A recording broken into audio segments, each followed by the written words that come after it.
that's why it's really important to have a plan and understand what your goals are. In fact, my camel out there is suffering right now with a broken back. So I actually found Pepe when it was only a couple of hours old, and I'm like, oh, this is a funny meme. Oh my god. Yo!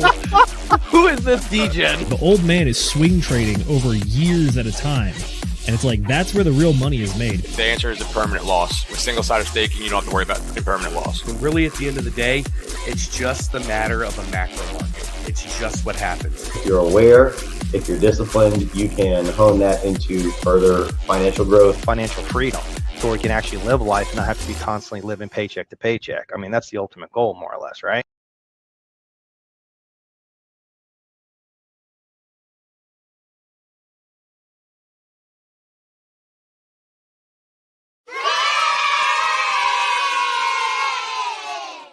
Dear God, we lost Alan, but he's back. I heard the blip of the person has fallen out of stream. The blip of he is back again. Ninja-like.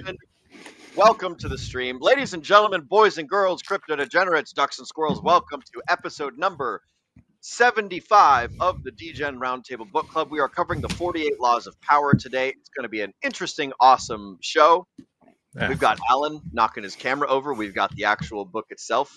It's going to be a good one. I'm joined tonight by four of my amigos. We got Zenith of the Degen Roundtable. He is our government and legal analyst and specialist. We got Dr. Alan Chen, a good amigo of mine who has a bunch of like streams and YouTube channels and YouTubes and Twitters and all those things. I have all sorts of things. Fitness, bunch of stuff. And we've also got Dace Northall of the Degen Roundtable. Gentlemen, welcome to the stream. Glad that we could have you tonight. What is new and exciting with you? I'm going to toss it over to my co-host, Mr. Zenith. Broski, what's up? How you been? We're finally covering this book after 3 months of, or not 3 months, 3 weeks of dilly-dally. I know. Hey, blame me for this one. I was traveling both weekends. I apologize. I'm happy to say I have no more travel until Christmas. So I'm stoked. I'm ready to get after it, start hammering out some of these books so we can do a very, very excellent tier list at the end of the year. Should be a lot of fun, yes. But outside of that, just chilling, doing what we do. We do like the tier lists. Everyone loves the tier lists. Yeah. Excellent. That's gonna be a good one. I certainly look forward to it. Dr. Alan Chen Broski, how are you doing, bro? What's new and exciting with you? It's been a while since we've seen you on the Degen Roundtable stream. What you been up to since last you've degened over here with us? Lots of stuff. I'm kind of the opposite of Zenith, where I'm still traveling, and I actually. Also the opposite, where I have more opportunities to read while I'm traveling, because sometimes I travel from where I'm on airplanes for more than 6 hours. So the internet's not always the best on airplanes. So it actually gives me an opportunity to read and take notes and all that stuff in peace. So right now I'm back in Dallas and working. So actually that's the converse. I'm busy as fuck here. Usually when I'm in the United States, I'm either working, going to the gym, or sleeping, or hanging out with the bros, and that's about it. I keep it very, very simple when I'm here. I can confirm. It's excellent when Alan is back, but those are the majority of the things that he does is the working, sleeping, and hanging out with friends and gym. It's like the fucking Gymtown laundry that they have on the Jersey Shore, except it's a little bit cooler and a little bit more awesome. So it's good to have you here with us. We're gonna have a great show tonight, Alan. We're also joined by Mr. Dace Northall of the Degen Roundtable. Broski. For those of you guys that don't know, Dace Northall is the one who runs the Telegram Tuesdays over there in the Degen Roundtable world, in the Degen Roundtable zone. So Dace, it's good to see you, broski. It's not often that we get you on the shows on YouTube. Good to have you. What's new and exciting with you? Yeah, it's good to be here, man. It's for what I do. It's in some ways the end of the year final push already. So some large percentage of my clients are churches, and you can't do major design or installation systems during Christmas time, and so this is the last bit of time in which people can look at their end of year goals for the progression of their campuses and make some last minute changes. So I was happy to be very busy with some new opportunities this week. Hell yeah, dude. Good to hear. Most fantastic. Well, gentlemen, we're going to be getting into an awesome book tonight. I'm going to read a quick little summary of the 48 Laws of Power for the folks at home who don't know what it's about. But before we get into that, it's time for some of the best parts of the motherfucking show. It's time for chat motherfucking shoutouts. You guys already know we've got our little happy face, we've got our heart, we've got our firework explosions and our balloons, and we've got you guys at home talking to us. So we're gonna talk right on back to you. We're joined first and foremost at 8:18 a.m. Central Time by Mr. Funk Master Hex. Shout out to Funk Master Hex being Hey. the first person to roll in here with the comments. I made this stream this morning, sometime around 8 o'clock. And Funk Master Hex, by the way, for those of you guys who don't know, Funk Master Hex is the Trailer Park Boys Julian of Hexico. It's good to see you, Mr. Funk Master Hex. He says, ladies and gentlemen, good morning, with a whiskey, a coffee, and a skillet of eggs. Good to see you, Funk Master Hex. Zenith, it sounded like you had a thought there, broski. Nah, just good to see our boy. I was going to point out the coffee and eggs there. He got up early, so hey, the whiskey's less there, but our boy's getting a breakfast, and I'm kind of doing the same thing here. We got today's monster and tonight's beer, so let's go. We've got our uppers and our downers. We're keeping it balanced over here. We're very fond of a good balance at the Degen Roundtable. So, smoke some weed, do a couple bumps, slam some heroin, maybe take some meth, and then go gamble financially and work at McDonald's. This is the way to do it. By the way, guys, none of the stuff that we say is financial or life health advice. advice. Or health advice, or legal advice. We don't give advice on this channel. We're just a bunch of assholes that talk on the internet about our feelings and things. So good to see you, Mr. Funk Master Hex. Welcome to the show. We're also joined by a good real-life friend of mine, Mr. Moon-Pilled Rational Optics, who says, Degens assemble, and I'm quite positive that UM is not just a UM. I think it's an emoji that I cannot see because I'm on StreamYard and YouTube. I don't know what the emoji is. You guys in the comments are gonna have to tell me what this emoji is. But good to see you, Mr. Moon-Pilled Rational Optics, a good real life friend of mine. Welcome, broski. Speaking of real life friends, we're joined by Mr. Slide 180, Mr. Josh himself. Cheers to you, Mr. Josh, my fellow Marine amigo. Josh has been keeping it real, hopping on lots of streams with us lately, so it's good to see you, Josh. Fucking hiding and hanging out, not hiding in the comments, hanging out in the comments where awesome people hang out, and we fucking love to see you, broski. So cheers right on back to you. We're also joined by Miss Amber Simon. Miss Amber Simon says, hello, everyone. Hello to you too, Amber. Good to see you. Welcome to the stream. We've also got Mr. Hexkin Lost in Asia, who says, let's go fist pump. Good to see you, broski. Mr. Hexkin Lost in Asia, shout out to you, sir. A good Degen of the Degen Roundtable. Welcome, broski. He's also got the little old-fashioned salute, the 07. For those of you guys that don't know, for those of you guys that are older than, what would it be, like, I think it's like 25, 27.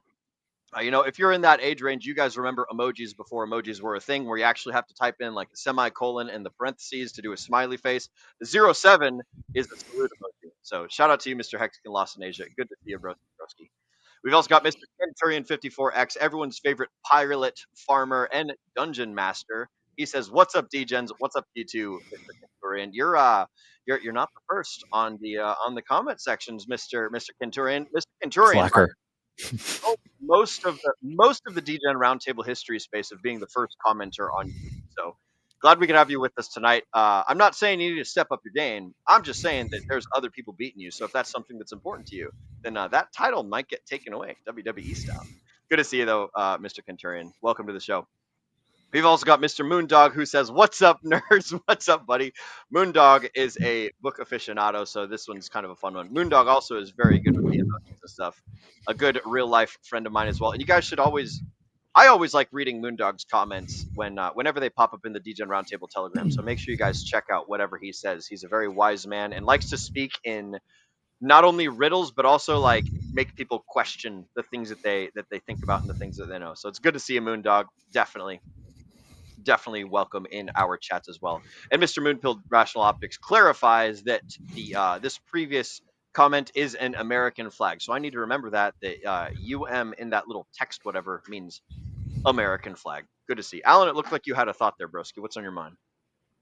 No, I don't have one for once. Oh, you didn't? Okay. I thought I saw you go like Eureka moment or something like that. If you're in the Telegram and you ever read Moondog's post, you can tell that he is a book person. Mm-hmm. Yep, Moon-Pilled Rational Optics is super big on books and intelligence and education and stuff. So, yeah, when he has things to say, it will oftentimes break or mess with your understanding of things. Whether or not what he says is I got fucking flies everywhere.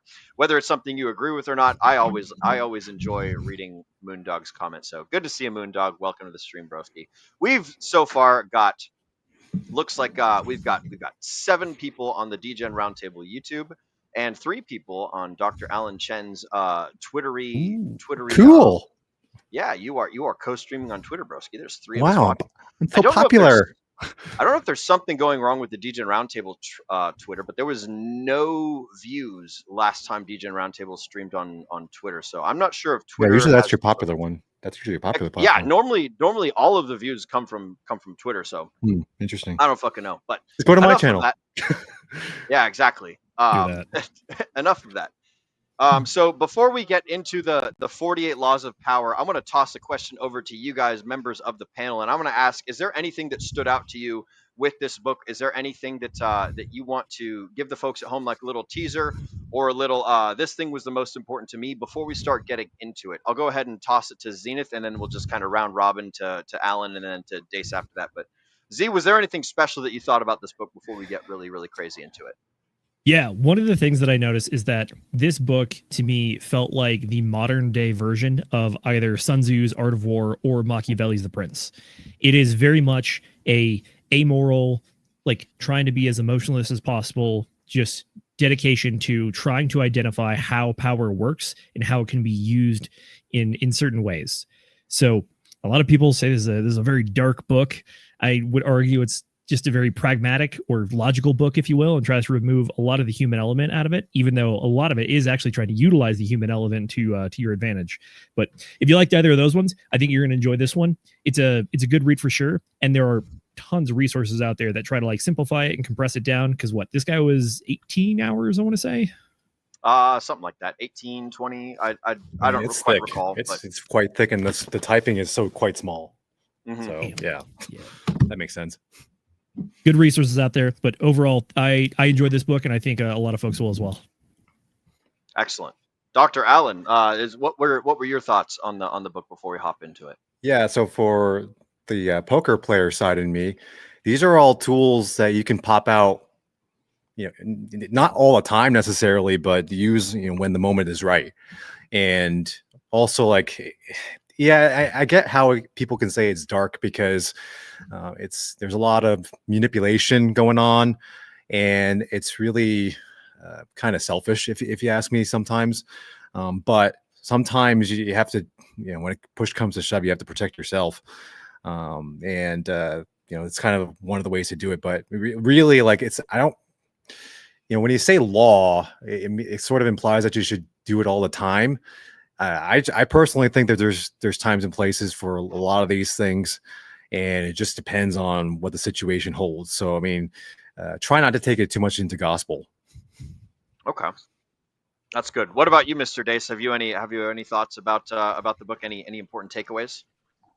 So yeah, it famously was, I think, made illegal or that not allowed to be passed around in prisons, or it's got some like lore behind it, right? And so that's what piqued my interest towards it. And I would agree with Alan's assessment. Some of them are going to be more more helpful towards your specific incentives, and some of them less so.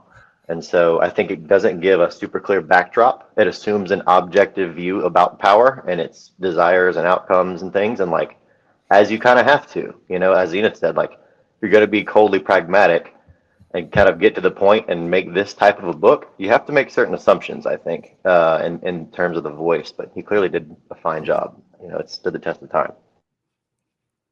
Excellent. I like it. We're also going to give the folks at home an opportunity, by the way. If you guys have thoughts about the books, then make sure to tell us what you think in the comments. I'm going to go ahead and run through a couple of the chat shoutouts that showed up whilst we were discussing things. And then we will hop right into the summary of the book and go ahead and start off at law number 1. So first and foremost, not first and foremost, but continuing on with the chat shoutouts, we've got Mr. Pulse Jitsu with Fast Abdul here. Shout out to Fast Abdul, fucking awesome amigo. He says he is here for the tech, as well as Mr. Hex Monkey is here for Fast Abdul's tech. Good to see you, Monkey. Good to see you, Mr. Fast Abdul. Welcome to the show, guys. We've also got some thoughts from from one of the watchers out there. Arceus says, probably my most important takeaway: things that don't seem important or relevant to you could affect how others perceive you without you even realizing it. She then goes on to say, also read a couple reviews of this book. Best comment from them: lots of good info here and lots of awful advice. So be careful not to follow everything that the book says. Yes, like much of everything that you read, much of everything that you see on YouTube, much of everything that you just absorb.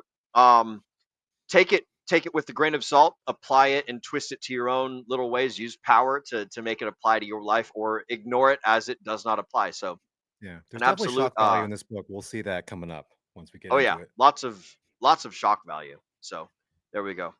We've also got Mr. Moondog rolling in here. Robert Greene is an exceptional author, and his process literally exhausts him. He aims for truth and utility at a natural level beyond moral judgments. It's a tool and a potent one. So yes, make sure that you guys, this book does not talk about morality and ethics. This book describes what a screwdriver is. It doesn't say you should use it to build a fence, and it doesn't say you should use it to like stab into people, and it doesn't say you should use it as a chisel. This book just simply talks about like, these are the functions of a screwdriver. These are how people used it in the past. These are things that were effective. These are things that were ineffective. Be in mind. Be mindful of all of them.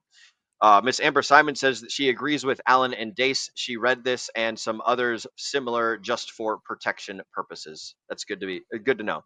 And then we'll tie it off with Mr. Moondog saying, to be balanced, he is often half right and even gives contradicting balancing half truths that require further personal discernment. So yeah, absolutely right, broski. Absolutely right. So that's what we've got from the folks at home. That's what we've got from the people, the members of the panel and the co-host. As far as for me, I suppose I should answer my own question here. I will say that I think that this book is a must read for everybody, simply because it describes one of the most important tools that folks can master in their own life to be able to get all of the things that they want done. So like, this is just the type of thing that makes people better at what they're already doing. So if you're a kind of person that wants to be better at what you're doing, then it behooves you to understand the world in which you live, and to know the tools with which you can manipulate things. Of course, this book will empower bad people, and it will also empower good people. So it's kind of like, do I assign a morality code to it? Not necessarily, but I think that it's important for everybody that wants to make a difference in the world. And in a perfect world, everyone would be making a difference. And I already said we're done with chat shadows, but we got one more. We got Mr. Simon Wunderwolf, who says, "Hello, chaps. Hope you're well. Good to see you, our cheeky British friend, Mr. Simon. Hello, right back to you. I don't know if you're British or Scottish or Gaelic or Welsh or whatever the heck, but I know that you have a UK accent. So good to see you, Mr. Simon. Welcome to the show. And if what we're talking is shock value, Might is Right by Redbeard is fun. Yes, absolutely. Might is right. And remember that everything that we have in this world is only guaranteed by the threat of violence. So we're all just a couple steps away from losing everything. So the more power that you have, the more violence you're able to enact, the more that you can keep doing the things you're already doing. And on the subject of keeping doing the things you're already doing, I'm going to summarize the 48 Laws of Power using our wonderful friend, Mr. ChatGPT-5. He says, The 48 Laws of Power by Robert Greene is a psychological manual for navigating human ambition, influence, and control. Drawing from centuries of political intrigue, war strategy, and court manipulation, the book distills how power operates beneath polite society, in workplaces, relationships, and governments alike. Each law reveals timeless dynamics, how people rise, protect themselves, or fall through pride, emotion, or misjudgment. Robert Greene does not moralize. He describes power as it is, not how it should be. Some laws teach subtle restraint, conceal your tensions and say less than necessary, while others embrace boldness and dominance, like crush your enemy totally or enter action with confidence. Together, they form a toolkit for reading human behavior, managing appearances, and steering outcomes. The way that you use this book is, it's not meant to turn you into a manipulator. It's supposed to be a mirror, not a manual for malice. The real power lies in awareness, not deception. By studying these laws, you learn to recognize manipulation in others, defend against it, and use strategic thinking instead of emotional reaction. The best approach is selective application. Some laws suit high-stakes negotiation or politics, while others, like restraint or reputation management, fit everyday life. Read them as principles of human nature, not rules to blindly follow. The wisest users can combine these lessons with empathy, integrity, and timing, because power without character is merely control, not mastery. So there you guys go. That's the quick little TLDR of what is the 48 Laws of Power. You guys don't need to go read the book. You've heard the paragraph right here. So go out and live better lives and know how to be powerful. All right, guys, we're going to launch right into law number 1, which is never outshine the master. The summary of this law is always make those above you feel superior. If you make them feel insecure, they will see you as a threat. The counter to this is when the master values innovation or boldness, like a startup or something like that, then outshining them may actually elevate your status. Just make sure that it reflects on them well, in addition to reflecting well on you. So we've got 2 minutes to talk about this law. Oh, I should hit the button. Wink. So there we go. What are your guys' thoughts? Anybody, take it away. So I'm going to relate a lot to my poker experience with this book, and it makes a lot of sense that that would be the case. When I played poker, I made it obvious that I didn't know what I was doing. So I never learned how to, how people shuffle the chips. I never actually learned how to do that on purpose, because I don't want to, because oftentimes I have to tell that they like know what they're doing, or they've been in casinos for quite some time. And I played a lot of cash games, so there's a lot of new people flying in and out. So they don't know who I am at first sight. If they never played with me before, they're not going to know that either. They hopefully will know that I'm just like a dumbass beginner that's looking to lose money. So I actually had to act like, I'm some kind of idiot that's just there to playing for the first time, all that stuff. So it actually worked to my advantage in a lot of ways, because especially when they're drunk. That's how I got through a lot of. That's how I made some of my money. You'll see. I'm going to rattle off a lot of experiences with poker and these laws. So they kind of go hand in hand in how you manipulate people. It's a lot of human psychology. Excellent. This one's definitely more of a, I would argue this is a historical one.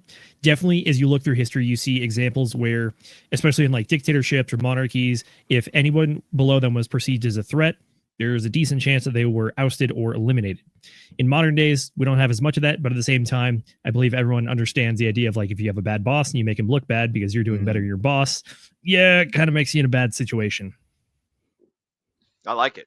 Dace, what about you, broski? We've got another. Oh no, we've lost Dace. Oh no, we've gained Dace. We've got 2 Daces in here. We're taking out with the old, in with the new. Check 1, what are 2. your thoughts on the first law? We got you loud and clear, broski. You got 10 seconds. Great. Or less. 10 seconds. Wow. Nah, okay. I've restarted it. Go ahead, say your piece. No, I mean, I would say this one personally relates to me in what I do. I work in a technical production support role. And so oftentimes I'm subcontracted out to other clients, and it's your job to make them look good, not to outshine them. Like, you want to make sure, it's particularly in my role, I have learned to leverage this a lot. This would be like a 8, 9 out of 10 for me for this one. I like it. And so you're using the scale of 1 to 10 to sort of kind of rate the importance of these laws. So yeah, in terms of my own subjective resonance with it, I'll probably qualify it. This one's political, this one's personal, and then give like a personal application ranking. Also, Alan, I used to play some cards myself for a living back in the day. So we have that in common. Wait, what's a 10 mean in your scale? 10 is like, you have to know this, you have to do this. You're cooked if you don't do it. Okay. 1 is I'll try to use that. I don't do this at all. Yeah, this is or not, it doesn't apply, or with this at all. Bullshit. Yeah, no, got it. I'll do that too. I like it. This is excellent. All right, guys. Law number 2: never to put too much trust in friends. Learn how to use enemies. So, what this law means is, the summary is: friends are more likely to betray you from emotion. Enemies, if converted, are more loyal because they have more to prove. The counter for this is in small trusted circles like startups or families. Genuine friendship builds resilience. Use this law selectively. Zenith, you want to, or does anyone want to kick this off? I guess I'll kick her off. Zenith, go for it. This is probably our first introduction to where this is going to be one of the ones that make people uncomfortable. Saying that you should never trust your friends too much. Yeah, it's going to make people squirm. But if you understand the sentiment of what he's getting at, if you want to get logical with it, you can kind of break it down into like the Punnett square, if you will, about friend, enemy, act against, act with. If they're your enemy, odds are they're going to continue to act against you, so you can kind of bet on it. If they're your friend, it's kind of at any point it could go either direction. Mm-hmm. So the overall sentiment is like using your enemies to be predictable against them. That makes sense. Trusting your friends is important, but he's also articulating that, like, look, it could go south at any moment. So like, just know that in the back of your mind. When I heard use selectively, I heard this is a counterbalance, right? Like you don't do this all the time. You don't do this every time, but you will naturally overtrust your friends and you will naturally undertrust your enemies. And so this is a counterbalancing law. I would say 7.5, illuminating, but not always useful. It's that high because it's illuminating. Doesn't mean it's like, this is almost the exception. This is one of the laws. It's not a law. It's be aware of this exception in yourself. It's kind of how I see this one. Yeah. This Go was ahead, definitely the very first one that fucked me up. I give it a 6. I have. Well, let me give you a statistic, if you will. How many friends have I talked to from either elementary school, middle school, high school, college, college, medical school, residency, and fellowship? How many have I talked to? 0. I was useful at one point, and then I stopped being useful. And there's definitely, I've had a lot of instances where there's a lot of betrayals going on, and and I probably did the over trusting of friends, and I definitely fall into that category. So that's probably why it fucked me up. And enemies, you kind of expect them to be enemies and do enemy things, but with your friends, it's like Zenith said, you never know. I think there's more value in the enemy adjustment of your assessment side. If you can think the best of your enemies, right, and extend them some bit of cooperation, you inspire them in some cases to bring out their best. And so, I would weight that side of this law heavier than the other. Okay. I think that like you guys summarized it pretty well. I'll just butt in and say like that your friends can hurt you so much more if they know all of your touchy points or your sensitive spots, and the damage they do can be considerably worse because it's also got tacked on the betrayal aspect. So it's one of those like life is a constant sales process as far as I see it, and so you just have to constantly keep selling and selling and selling to keep the cool people in your life, and you have to kind of sort of move away the people that like not necessarily veer off of the path from you, but just don't necessarily go in line with whatever it is that you're already doing. So real quick, you have an expectation of your friends up here, but if they now become your enemy all of a sudden because of something they did, now that gap is way bigger than if you're your enemy. You're already kind of, expectations are really down low already, so anything that they do is not going to really be much of a difference. So it's a much more contrast. That's probably why it fucked a lot of people up. Excellent point. We're going to go ahead and nip this one because we've gone a little bit past 2 minutes, but we got Moondog here saying law number 2 said more delicately is that your friends are going to hurt you more if when they let you down, use enemies when feasible. Absolutely. This is definitely a point of just keep everything in the back of your mind. And then Arceus also says never put too much trust in friends because of law number 14. They may be posing as friends but working as spies. So an excellent point there, Arceus. I like it. All right, guys.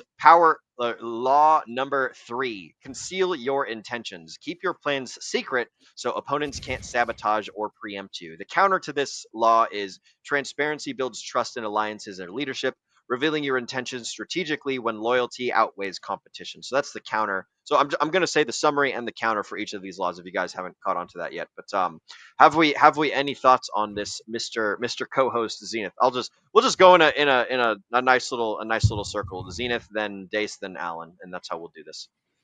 Yeah, this one really shows that the author kind of takes things from a like PvP perspective, which is understanding that anything that you can do, other people can also do. If you are analyzing the laws of power, other people are going to be doing so.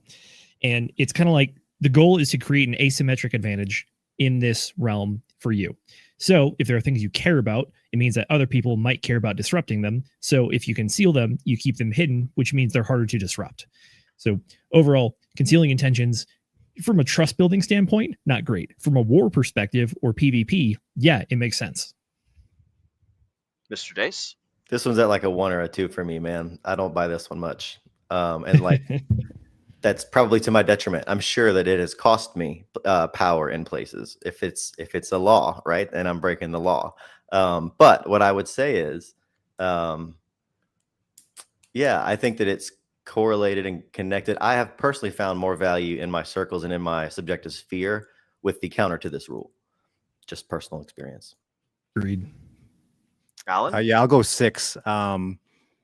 This is very key if anybody's played any strategy game. You don't want to necessarily give away your tactics, because then they can easily, if if the enemy knows your tactics, then it's easy for them to figure out how to counter them. And especially when it comes to business, is something that I had to learn quite a bit. Now that I'm kind of veering off of W2 and getting into more entrepreneurship, sometimes you have to, hold some things to your chest, because there are people with more resources than you that could potentially outskirt you. And that's key with corporates, anything corporate. If you're a mom and pop store, let's say, the corporate folks can have so many resources to outcompete you. So it becomes really, really important in that realm. Yeah. I agree. I agree. I'm in a very niche spot where like I Which is market my good. own personal skill, and so Yeah. I don't have to do it as much. But I agree with what Alan said. I still put it at like a 2 or 3 for me. I'm going to take the counter to everyone. Oddly enough, I like to think of myself as the person that like talks the most and is the most friendly. I don't know all of you guys super well, but I will definitely say that saying less is almost always useful, and I employ that a whole lot. I let people talk. I ask them, like, probing questions in such a way to get them to speak more.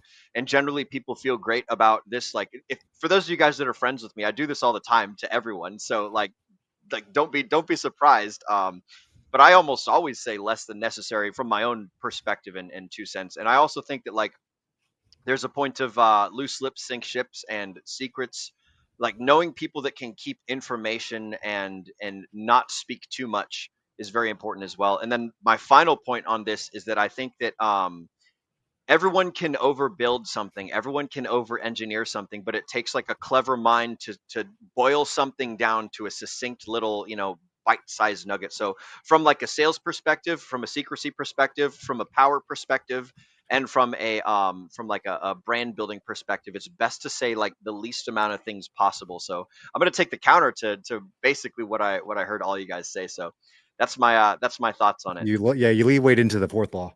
Mm-hmm. Yep. All right. So let's see. What is oh wow. Yeah, I guess we are on the 4th law next. Yeah. So I was like wondering what was going on here. On to number 5. I like it. Yeah. I totally I totally misread. Wow. What a wonderful host I am. Hey guys, by the way, law number 4 is always say less than necessary. The more that you say, the more likely you are to say something foolish. Power often lies in mystery. Over silence can seem evasive. For the counter, sometimes clear, open communications builds more credibility. Wow, I totally botched that one. So here we go, guys. What are your thoughts on always saying less than necessary? I guess that's pretty much the same as concealing your attentions, isn't it? Zenith, what do you think? No, indeed. The game theory on this one suggests that if you make mistakes, the mistakes will be punished. Therefore, the more things you say, the more opportunities for mistakes that you have. Therefore, more opportunities to be punished. At the other side of the coin, though, that only is in the game theory where mistakes like these are punished. If you can exist in a realm where this kind of stuff is not punished, I don't know, like having friends, extending grace to people, that kind of stuff, it will kind of eliminate this one a bit. But the overall message, I get it. So, This applies in medicine a lot. So one of my most common criticisms of my work is that my reports are too short. And I do that intentionally because, one, nobody wants to fucking read a novel, especially for something that I can say in like 5 words. Other people like spend paragraphs on. And number 2, every word you say is admissible in court. So if you happen to, the more you write, the more you're exposing yourself and your ideas out in the open so that people can criticize it. So yeah, that there's 2 sides to why this. I'm going to give this an 8. Where sometimes less is more. And also, one more thing: the more concise you are, it actually makes you look smarter. Because if you kind of just say lots of words, it's almost like sometimes you feel like you're lying. when you start like trying to really like explain yourself in long ass paragraphs, you can see that with like a lot of cheating exes that do this a lot. They try to like just spend lots of time explaining themselves. Yeah, the shorter that you go, like one, you sound smarter, and two, you actually sound truthful. So that there's another angle to that. Mm-hmm. Well, I think we're catching strays on this one. Alan says that after we covered the 1 hour audiobook Art of War and did a 2 hour podcast on it. So I give this one an 8, whereas the other one was like a 2 or a 3. I think you need a mix of these, and I think it's a personal thing and it's a venue-based thing. How much of either side of this? These are two sides of the same sort of interpersonal coin. You're going to find a mix between the two of them that works for you. Some people like high amount of both of them. Some people, it suits them to adjust. But these two definitely play against each other, and I have a very minor like kind of split. And I guess I don't know if that's normal or not normal. I guess I'll go ahead and chime in here with my thoughts on the last law of power, since I totally led with the wrong one for this one. So my thoughts on concealing your intentions. I think now that I am totally caught up with myself, I think that you guys kind of sort of hit it on the head there. Like talk about your intentions with people that are on your team and working towards your goals, and kind of like hide it otherwise. One of the great pieces of advice that I don't remember where I heard is like, you don't want to show people your practice. You only want to show them the end result. You don't show them what you're doing up until the very end, until it's already done. It's like Michelangelo didn't take someone to the block of marble when it was halfway chiseled and be like, look at this, I'm almost there to making, the great statue of David. Yeah, but he told somebody he wouldn't have the cash to do it. Exactly. So yeah, so it's important to like know who your friends are and know who the people are that you're working with, and move in line with them. So there we go. Now I'm caught up with you guys as well on the comments, or on the laws. And since I said the word comments, we'll go ahead and hop into chat shoutouts here. We've been joined by Mr. Russ. Hello, Mr. Russ. Good to see you, broski. I will put on my sunglasses to say hello to you too, sir, with the sunglasses. That's all we got for Mr. Russ. We're joined also by Tam Tam. Shout out to Tam Tam, who says, hello, my lovelies. Hello to you too, Tam Tam. Shout out to you. Glad to see you with us tonight. And then we've got a thought here from Arceus, who says, people hate reading, which is not a great sentiment for book club, but is mostly true. I agree. I will say the vast majority of people who consume book club streams do not actually read the books that are in book club. They're just here to hang out and have fun. And most people don't actually read the stuff, which is why we're here to talk to you guys about it for you. So welcome. And Old Man Jenkins has joined us as well. He disagrees and says, I love reading. I just don't have the time. That is that's an interesting way to phrase it, broski. And I would encourage you to phrase it differently than saying I don't have the time, and which is like a statement of non-power. And I would encourage you to say, instead, you're already focusing all the time that exists onto things that are more important to you than reading. So it's like it's one of those the priority. Oh yeah, you're prioritizing. So it's not something to oh man, who is it? Tony Robbins? Probably Tony someone. I think it's Anthony Robbins. Tony Robbins, that talks about like do things and frame things in ways that make you more powerful and more awesome and stuff. So good to see you here too, broski. We're going to go ahead and hop right on into the next law of power. Law number 5. So much depends on reputation. Guard it with your life. Reputation is the cornerstone of power. Protect it at all costs is the summary. And the counter is, in fast-moving or anonymous environments, authenticity and adaptability can outweigh static reputation. So, like, if you're on 4chan, or if you're on Twitter as a random bot, or if you're in an anonymous image board, or if you're playing Call of Duty Modern Warfare 3 and you happen to be in a chat lobby and nobody knows who you are and you haven't made a name for yourself, people are going to say all sorts of things. So what do you guys think about this law of power of reputation and things? I think that this is one of the it's a 10 for sure, but for different reasons for different folks. I think that this one lines up with a lot of people's moral worldviews and it makes sense, but it's also very, very important on its own. The reason that I have it circled is that this one is actually slightly different than all the other laws, because this is one of the few points in the book where he really talks about like sticking and not moving versus everything else is just being fluid. This one very much is like, nope, this is it. Don't move. Mm-hmm. Yeah, you can destroy your reputation very, very easily, but to build it takes a whole lot of time. So it's absolutely correct. Like it's if you don't have a good reputation, it's hard to break through any circles, really. Well, and like the word reputation is worth defining here, right? Like it's a big word. It can mean a lot of things to a lot of people. I think this is one of the most subjective ones, and I think it's the one that you want to apply the heaviest in the things that you care the most about. And I think it maybe isn't. You don't have to be the best everything, right? Don't hear this as being an egomaniac and all that you do, right? It means the things that you're good at and the circles that you care about and the circles you run in, you have to perform well and like have it be known that that's the case. I like it. I'd go And also 8 out of 10. 8 out of 10. Excellent. I think that this one's one of the 10 out of 10 ones. I think that everyone should be concerned about their reputation. And I also think that people should understand where a lot of their reputation comes from. So everyone's reputation is based on the actions that they take and the things that they have done and will do in the future, or like some sort of expectation or understanding of future work or something. So men and women have different types of reputation, and this is something that you guys will hear in the red pill sphere a lot, is that, like, women are born with a high value, like high reputation, and men kind of are born with like at the zero level and have to like work their way up, and so they cross paths at different junctions in their life. But this is something that I think men and women have to consider differently. The thing that will increase a man's reputation is not necessarily something that will increase a woman's reputation, and the same is true vice versa. The things that will increase a woman's reputation is not the sort of thing that will increase a man. So understanding the world in which you live in and the actions that you can do in order to get the goals that you want is very, very important, and treating everyone as like blank slate equal will not necessarily give you the best things that life has to offer. Next up, we got law number 6: court attention at all costs. So, in this usage of the word court, it's basically like go after attention, or gather attention, or be the center of attention.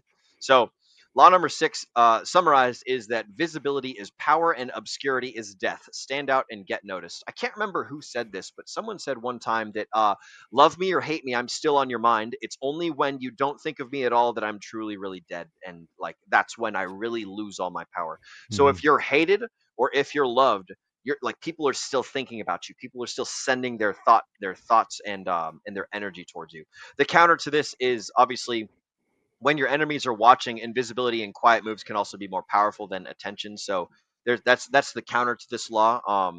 Zenith, what are your thoughts on this one, broski? This is probably the most relevant one we have in today's day and age, where we are in the attention economy. So it's the classic idea of all press is good press just because you're in the press. The overall idea is that, like, if no one's thinking about you, you kind of don't matter in the sphere of whatever it is you're trying to accomplish. So even if like it's not the best stuff people are saying about you, people are still talking about you. Therefore, they think that there's some value attached to your name or your concept, brand, company, whatever.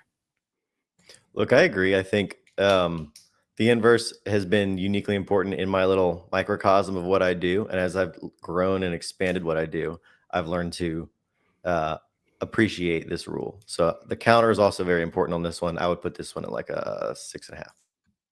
Yeah, 7. I had one instance for content creating for the longest time. Threads is very interesting because if you're anywhere right of center, you will you stand out. And I had one comment where I was talking about, it was actually very, very strongly worded, but basically the premise was that baby formula kills your kids, and no responsible parents should give their kids baby formula. But anyway, like that got like thousands of comments, actually. Like that was my most viral tweet, but for whatever reason, I deleted it. That was a huge mistake. That would probably took away a lot of power, and I didn't realize it until afterwards because I was also working at the same time, so I was kind of stressed out also. So yeah, that I learned a big lesson from that is to, like, even if it's bad attention, like stand your ground, and also, yeah, I mean, you got the eyes on you, so now take advantage of it. Something for the folks at home to remember too, and Moondog put this very well. Remember when Gucci Crypto Guy courted Social Media Cycle with a little peacock twerking, even at reputation cost? There is, I would say that the reputation law outweighs the attention law, and there is a type of attention that is not necessarily good. If you court bad attention, if you court cheat attention, then you kind of sort of lose a lot of value in community worth. So like here on the Degen Roundtable, I don't give a fuck if people don't watch the DRT show. Like I could give a shit less if people come on and watch the show. If we got 16 people watching, or if we've got 100 people watching, or if we've got 1,000 people watching. Obviously, if 1,000 people are watching, I'm gonna feel better. But like if it's 1,000 cheap watchers and cheap viewers versus like 16 people that I know each one of them and they're all cool and awesome people, like I'm going to definitely move towards the side of the valuable attention that's cool people and awesome people versus the cheap attention and the cheap views and all that other stuff. Once you start moving into the Mr. Beast world, once you start moving into the TikTok brain rot, like, oh, doing all I'm not even gonna do it here on stream because I don't want that to be associated with my reputation. I want the DRT audience and the DRT community to be people of substance and people that are cool and awesome, and I could give a shit less. And we're learning in this current crypto cycle, especially in the Hexaco and Pulse Chain space, that there was a lot of cheap community members that were gathered during the flashy market phase of the last cycle, when a whole bunch of people saw a person doing something interesting and zazzy and funny. They weren't people of high moral substance. They weren't people of cool and awesome like core values and things. And so we see them inundated in our world, and they bought a bunch of cool things for cheap prices. There was a whole bunch of other people also that spent their money pumping our bags, and then they got out at the bottom or whatever the hell. But like, it's something to think about when you're enticing less than optimal people into your community by doing less than optimal things, and you're going to get less than optimal results as far as like the people that you've surrounded yourself with. So something to consider on the attention span there. So that's a good point, Mr. Moondog. And also we got a point from Arceus, who says that there are multiple laws that suggest doing potentially contradictory things at all costs. Does he state it that way on purpose to make you think? And I would say that's more than likely the case. Anything that's contradictory, like there's good examples of like how this one thing worked in this scenario, and then for the exact opposite example, it's like this is how this thing worked in that other scenario. But the whole result is to get the in my opinion, right? I'm not putting my thoughts or Robert Greene's thoughts into my mouth here, but I would presume that Robert Greene wants people to think about each one of these things individualistically, and then parse out from there what you think of them all, whether they be contradictory or not. So we're going to hop right into law number 7. Get others to do the work for you, but always take the credit. This was a fun one. Use others' skills and energy while maintaining ownership of the outcome. The counter is, in modern teams, sharing credit builds loyalty and long-term influence. Zenith, what are your thoughts on this? Take credit for the work of others. I guess he's just trying to say the end result is all that matters. Doesn't matter how you get there. But yes, casting shade and throwing a little nastiness towards all the managers, maybe the officer corps if you're one of those enlisted folks out there. Oh, and you too, Dr. Alan Chen. You guys with your shiny things on your collars, you don't look at me. I didn't do shit. I will say, there's a lot of great officers out there. There's a lot of great butter bars and majors and captains and cool things that give credit to their homies and give them NAMs and write cool certification or cool recommendations and certifications things. So it doesn't apply all the time, but like I'm sorry, Zenith, I interrupted you. Did you finish your thought, broski? That's pretty much it. Okay, excellent. What about you, Alan? What do you think about taking credit for the work of others? 6. I do this now. Shout outs to my whole team, my guys in Serbia, Blake, the guys, EJ from the Philippines. They really are the backbone to my channel. And I'm the idea guy and the front facing person. And obviously there's a lot of work that I have to do, but at the same time though, I wouldn't be there without them. And so, yeah, I mean, I'm taking the credit for sure. There's definitely, I'm always taking the credit, but I think one of the things that it doesn't say, at least in the heading, it says, yes, always take the credit, but you can also still do both and give some quick cadence to the folks that have helped you along the way. there's a value to that too, and also it helps to make them feel valued, so that they'll be more inclined to work for you in the future. Unless if you're just an asshole that's like completely disregarding anything human about them, then that doesn't look good on you either. So, and it makes it hard for you to hire too.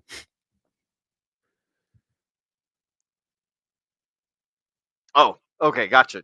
For some reason, I thought that you were going to continue on there, Nope. which is probably for the best because I didn't start the timer for this one. But I think that for me personally, I think that this is like one of those unscrupulous laws where it's like, this is how, if you want to get ahead at all costs, if you want to get to the top, if you want to be the peak person, then you kind of got to do some nasty things sometimes. So is it for everyone? I hope not. But like, if you find yourself in a scenario where you have to climb that ladder no matter what and you're surrounded by enemies, then hey, you can fucking take some credit for the work that they do. If you're not focused on maintaining your reputation or building friends or building relationships, and power is the thing that's most important to you, then this is a good law for you. So not necessarily an ethical thing to do, but I think that it is an effective thing to do. By the way, guys, we've been joined by Mr. Hex Glenn, who says, "Happy Friday, guys! Happy Friday to you too, Mr. Hex Glenn. Good to see you, broski." We've got Moondog also here, hopping in saying, "At all costs" is being used as literary versus literally, the connotative colloquialism versus the denominative technical meanings for what it's worth. Denotative meanings. Big For what words. it's worth. Yes, big words. I wish I understood what those meant while also like reading them out. One of the things, by the way, that I've learned while hosting Degen Roundtable and stuff is like, while I'm reading the comments, my brain is at zero processing speed. So I'm just like if I can think of something while I'm reading it, then I'm in like a good spot. But for most of the time, it's like I'm just in read mode and make sure it sounds good. So I'm gonna have to think about that, Mr. Moondog. That's a good point, broski. And also, the credit is not often reciprocated, not necessarily zero sum. So yeah, that's a good But point. There are exceptions. it is often reciprocated. He said not. Oh He yeah, said credit not. is often reciprocated, not necessarily zero sum. Yeah, there's obviously exceptions to all of these rules. So good point. Next up, we've got law number 8. Make other people come to you and use bait if necessary. Draw others into your orbit by controlling the terms of engagement. The counter to this is when power is lopsided, sometimes you have to approach first in order to create opportunity. So this one's basically like make other people do the work, is my take of it. Zenith, do you have any thoughts on this one? Here's our salesmanship plug for the episode. There you go. Yeah. But in my opinion, I think this is more of kind of just a description of power versus a way to build power. It's more of recognizing that whoever approaches the other party first is kind of automatically at a bit of a deficit because the other person clearly has something that they want, therefore they made the approach. And if you want to get real semantic with it, and you look at like, well, if I want my customers to come to me, I also have to do marketing. So I'm kind of going to them at a point, but they're also the ones engaging on whatever marketing platform there is. So they're kind of going to me. It's like, don't overthink this one. Just try not to. Yeah, 5 on this one. You can apply this. You apply this to dating actually, because the party that approaches, sometimes you start from a lower position of power. There's going to be, I'm going to get a lot of arguments about this. That's fine, but Sure. if somebody approaches you, that probably means that inherently that you offer a lot of value and they want some of it. So that's already a position of power in general. Like that we can apply that to other scenarios too, like in business, for example. If there's something that somebody wants from me, they're going to approach me, and then you're going to, I'm sure you're going to talk about sales too and how that applies. Well, I think that I kind of want to double tap on the dating one, because I think that it's a fun little game of balancing where it's like, I have the power, you have the power, I have the power, you have the power. And the person that controls the story, controls the narrative, controls the direction is the ultimate person with the power. So like, men most often approach women. We can say that as like a definitive bell curve statement, where most often in the dating world, it's men that's approaching women. So that means that the women have the power in that they are the sought after object, but the men are the ones that are taking the action, so they have the power, right? So like, if women don't approach men, then women don't have the power to determine like what it is that they want. They can only select the best of the options that come towards them. Now, because they have an abundance of options, they're in the more powerful like uh beginning phase, but they're not in the more powerful like action and end result phase. It's kind of like the whole idea of, women determine who gets to have sex and men determine who gets the ring. So it's like when men decide that they want to lock in a relationship, then they produce the ring. When women decide that they want to lock in sexual access, then that's when they, go about in that direction. So it's kind of like it's a dance, and each player in this dance has their own power, and it moves back and forth selectively from the other people. And generally speaking, it's the man driving the action, and it's the woman driving the desired end result. So this is where you see the power dance and the fluctuation in the dating world, in the yeah, the dating world, for lack of a better term. So there you guys go. And we've got a thought here from Mr. Moondog. Dating is a great place to learn masculine versus feminine struggles and balances, first externally, but then also more potentially internally if you do the work, i.e. learn, or e.g. learn what's attractive. Absolutely. And then also law number 8 goes against masculine coding. Learn and integrate the feminine mastery of attraction. Yes, absolutely. If you are if you're a man and you're entering into the dating sphere, like your blank state beginnings phase is not one of like laws of attraction and learning how to do attraction. That's more of the woman's world in like a natural sense. So as a man, if you're going to be successful in the dating sphere, you have to pull yourself out of your natural place and put yourself into a more like feminine way of thinking to learn like, oh, what are the things that make me attractive, and then do those things in order to become attractive. So an excellent point, Mr. Moondog. Fucking love it, broski. All right, let's see. Law number 9: win through your actions, never through argument. This is demonstrate, don't debate. Results persuade more than words. I like Rolo Tomasi. Shout out to Rolo. Demonstrate, don't explicate. This is basically like, you can talk all you want, but at the end of the day, the actions and the things that actually happen are the things that are of substantive value. The counter to this law is in intellectual or diplomatic contexts, reasoned dialogue can build allies faster than silent results. So, like, there's obviously there's an exception to every rule, and this would be the one. So most of you guys don't have to worry about that. You're probably not going to be in diplomatic places. Zenith, what are your thoughts on this, broski? For me, the point of this one is the lasting impact versus momentary impact, which is if you win the argument, you won the argument. How long does an argument last? As long as you keep it going. Yeah. How long do your results last? As long as you can make them last. And if it's something concrete, odds are you can make it last for longer than a conversation. So there you go. Yeah, definitely 10. And, this is a kind of a trust but verify situation also. Like, someone can say all the words, like they have all these great attributes and whatnot, but if they can't demonstrate it and verify that to you, then that their words mean nothing. With this section, politics, let's take politics, for example. Lots of words are said by many politicians, and are they doing a lot of them? Probably not. So that's how, truthfully, we should all be judging, politicians, anybody really. We should be judging anybody by their actions more so than our words, but sometimes that's not possible, especially if we have momentary interactions with other people. But when it comes down to it, though, look at the actions versus the words. Hell yeah. I like it. I like it a lot. And I would agree. I think that this is also one of the 10 out of 10 ones. Words are cheap. Anyone can say them. I say this as a guy on the internet spreading out words, but I'm also taking the action of being here on camera and putting the show together and selecting the book and yada, yada, yada. So it's like the people that go around and do the things are the people that change the world and make the world a better place. Dace, you came in at a perfect time, broski. It's law. We are on law number 9: win through your actions, never through argument. Demonstrate, don't explicate. Do you have any thoughts on this one? Does this touch any spots for you? This is a 10. That's it. It's a 10. Yep. I like it. Agreed. All right. Speaking of 10, we've got law number 10 next. Infection.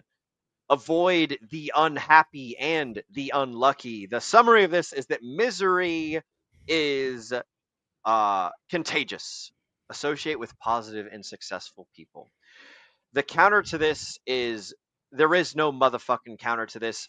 Be around positive people. If you're around fucking losers, then you're going to be a fucking loser. All right. This is one of the few laws that, like, I'm going to disagree with the counter, and I'm just going to not even say it because fuck that shit. It's not even worth it. Be around positive people. Don't ever be around losers. Don't ever be around negativity. Zenith, what do you think, bro? I think the quote for this one is you become the books that you read, the media you watch, and the people you surround yourself with. Yep. It's the idea of if you surround yourself with all the bad stuff, odds are you're going to be infected by it. But if you surround yourself with the good stuff, odds are you're probably going to have beneficial results. So this one's pretty simple, but its importance cannot be understated. 10. Absolutely 10. Yeah, I think 10 too. Yeah. They did a study on this actually with obesity, where I can't remember don't quote me on the number, but it was like a really high number where obesity is infectious in a lot of ways. And this is the way it's infectious is that, yeah, if you hang out with 5 fat people, you're going to become the 6 eventually. And they found they actually numerized it, whatever the word is. And it's something maybe I'll just pick up the stat and put it in the comments later, but it's ridiculous how true that is in a lot of ways. And that's why, we've seen, especially obesity, rise almost exponentially in the last 10, 15 years also. There's a social component to it too. Yeah, look, I have in highly competitive tennis, poker, in relationships, in business, in music. When you hang out with people that are at or below your level, you're not growing. And when you're playing against, or when you're competing against, or when you're performing with people above your level, you're going to be doing better. And so I guess shame on those other people that are letting you be around, but that's the game. Zenith, I have a personal question for you, broski. Have you ever been a fat boy in your life? I am the fattest now that I've ever been in my life. Oh no! I was gonna say I know everybody on this panel. If Agent J was here, then it would be, instead of you, it would be a little bit more true. But I know that I have been a fat boy in my life. I know that Dace has been a fat boy. I know Alan's been a fat boy. Damn, Zenith, I guess you gotta catch up to us and get fatter and then lose it or something. But like, there's it really is your diet, your mental diet, your person diet, your physical diet, like what you see all the time, what you hear all the time, what you surround yourself with. The things that you consume are the things that you become. So if you surround yourself with horrible, unlucky, awful, negative people, then you're going to become negative. You're going to become unlucky. You're going to become depressed. And also it's like 3 times more infectious than positivity.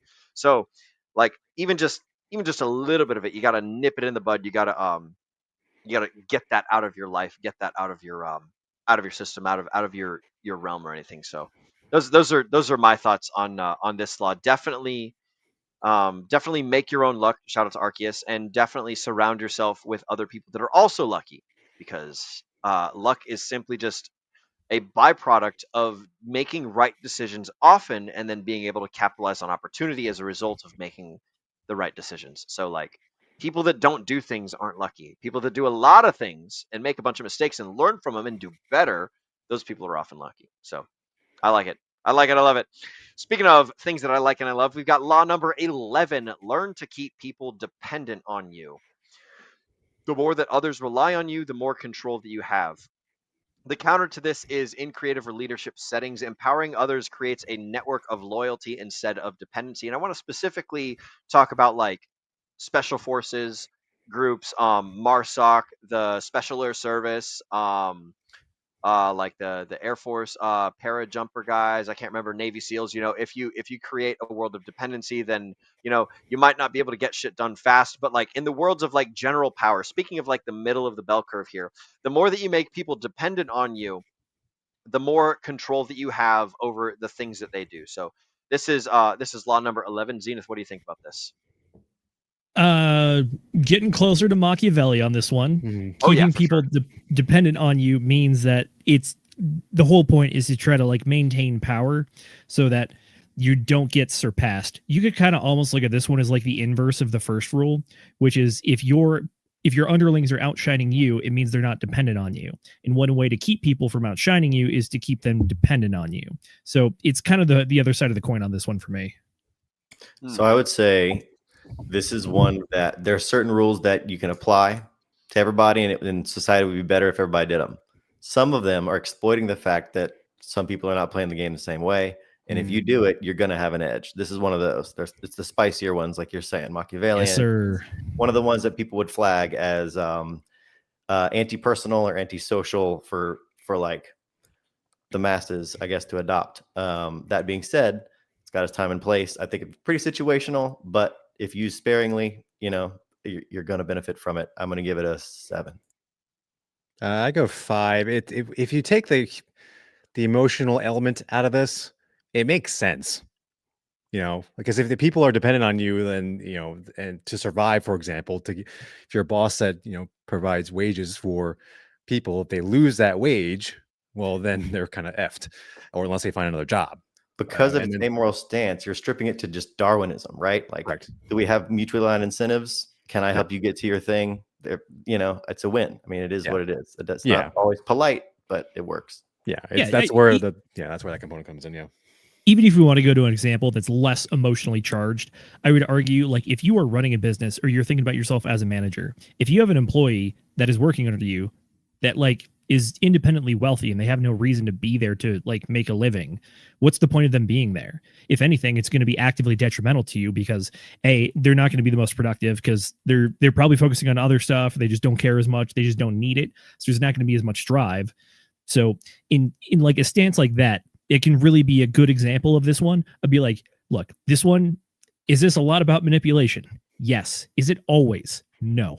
Yeah. In the workforce, it can work both ways. I'm sort of going the opposite direction with my work is, whatever time I'm giving them is actually much more beneficial to them than it is to me. And I know that. So my value will increase and my power will increase as a result. So I'm sort of playing it that way in that direction. Yeah, it's like a leverage thing, right? You put in a lower amount of effort and they get a higher result. It's like whenever you can put in something small and someone else gets something big, that's a high leverage activity, so that's a good way to put it. All right, guys, we're going to move right on into law number 12. Use selective honesty and generosity to disarm your victim. A single act of honesty can cloak a dozen manipulations. The counter is that overuse makes people suspicious, and genuine honesty builds real trust that can't be faked. What are your thoughts, Z? This is kind of getting back to the bread and butter of what I would argue the author's thesis is, which is be like water. It's selective honesty and selective generosity to disarm. The point is not for the honesty and the generosity. The point is something else, and this is merely a tactic. Yep, that's a good way to put it. What about you, Mr. Dace? Do you have a thought for this? I put this one out of 5. I think it's very situational. I think it's the counter is just as powerful, and so I think both sides of this one are equally valuable to be illuminated for the reader. Mr. Yeah, Dr. 5. Allen? I co-sign with this. I mean, it's a tool, it's a weapon, or whatever you want to call it.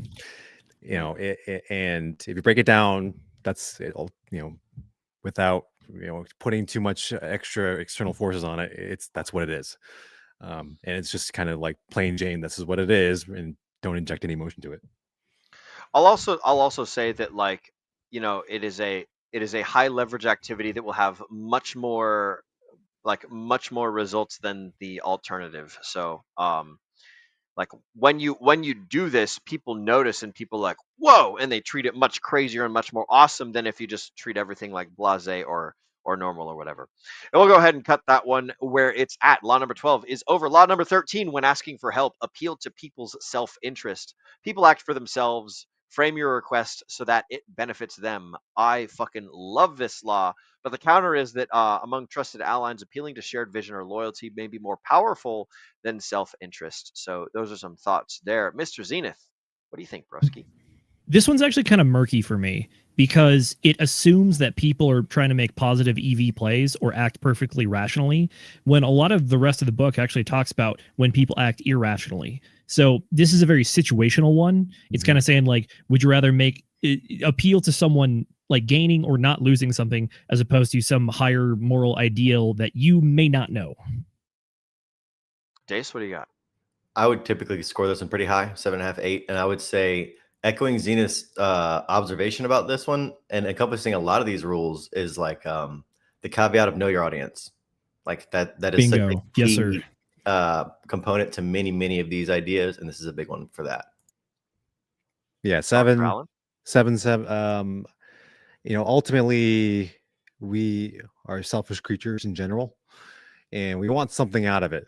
And if you can play that game where everybody wins rather than just returning a favor, and that's what they're sort of, I guess, alluding to, then that will appeal more to that'll appeal to more people if you can somehow find a way that it appeals to them, that make the deal appealing to both parties rather than, I think that was in which book was that said that Never Split the Difference.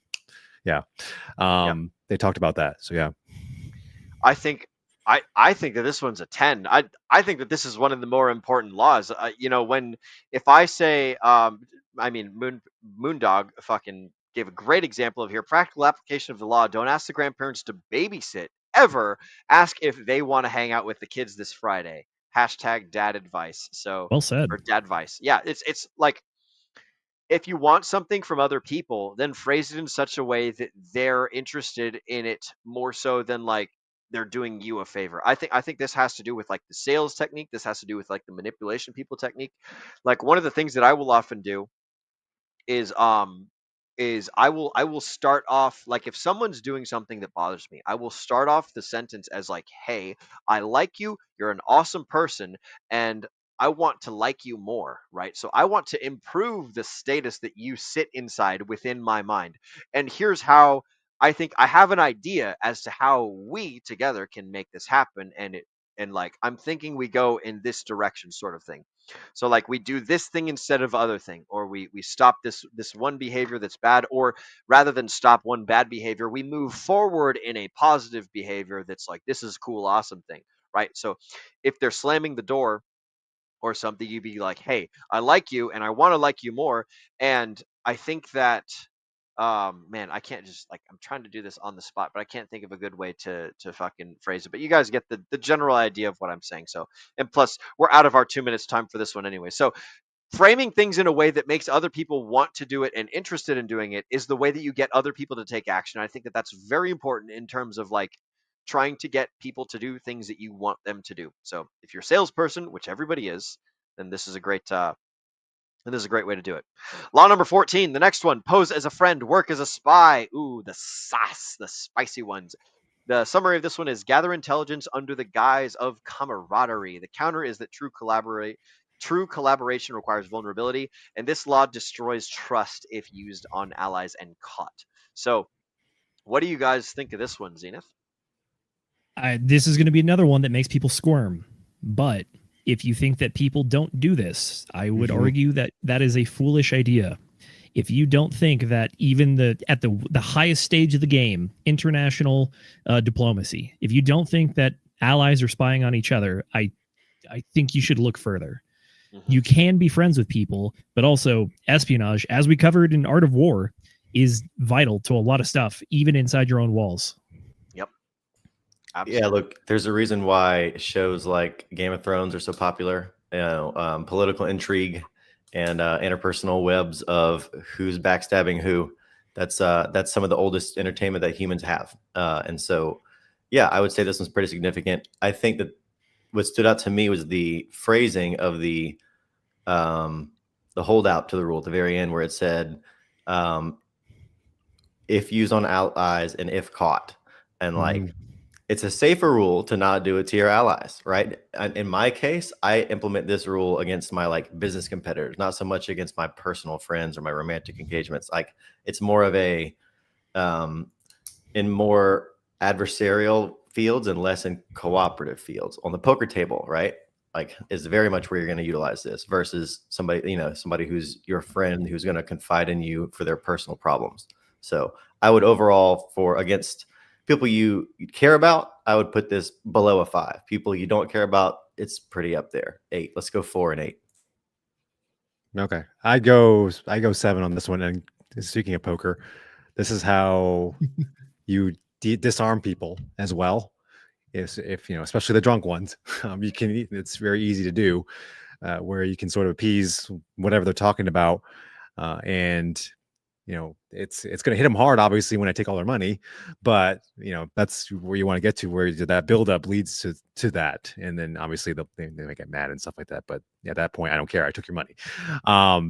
Yeah, I mean, you can't, and also sort of thinking of it in another way, with your enemies, you really can't get that much information out of your enemies. Because my enemies, I don't really want to talk to them anyway. So it's you're actually less. You have fewer tools to infiltrate your enemies in that sense, because now you already know that you're enemies, so they're going to try their hardest to hide everything from you by default. So their antennas are already up. So that's why this rule, it does kind of fuck the mind up a little bit. But when you think about it for a second and take a step back, it makes a lot of sense. Excellent.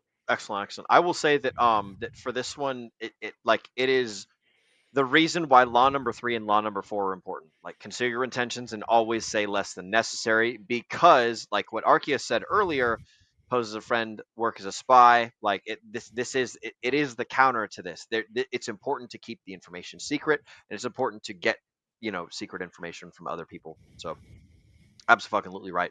I like it. And also, we got some quick thoughts from Moondog, showing you that you understand others' values and motivations and care enough to appeal to those always puts you in a better position than being in their debt. Hashtag positive framely, or frame positively frame.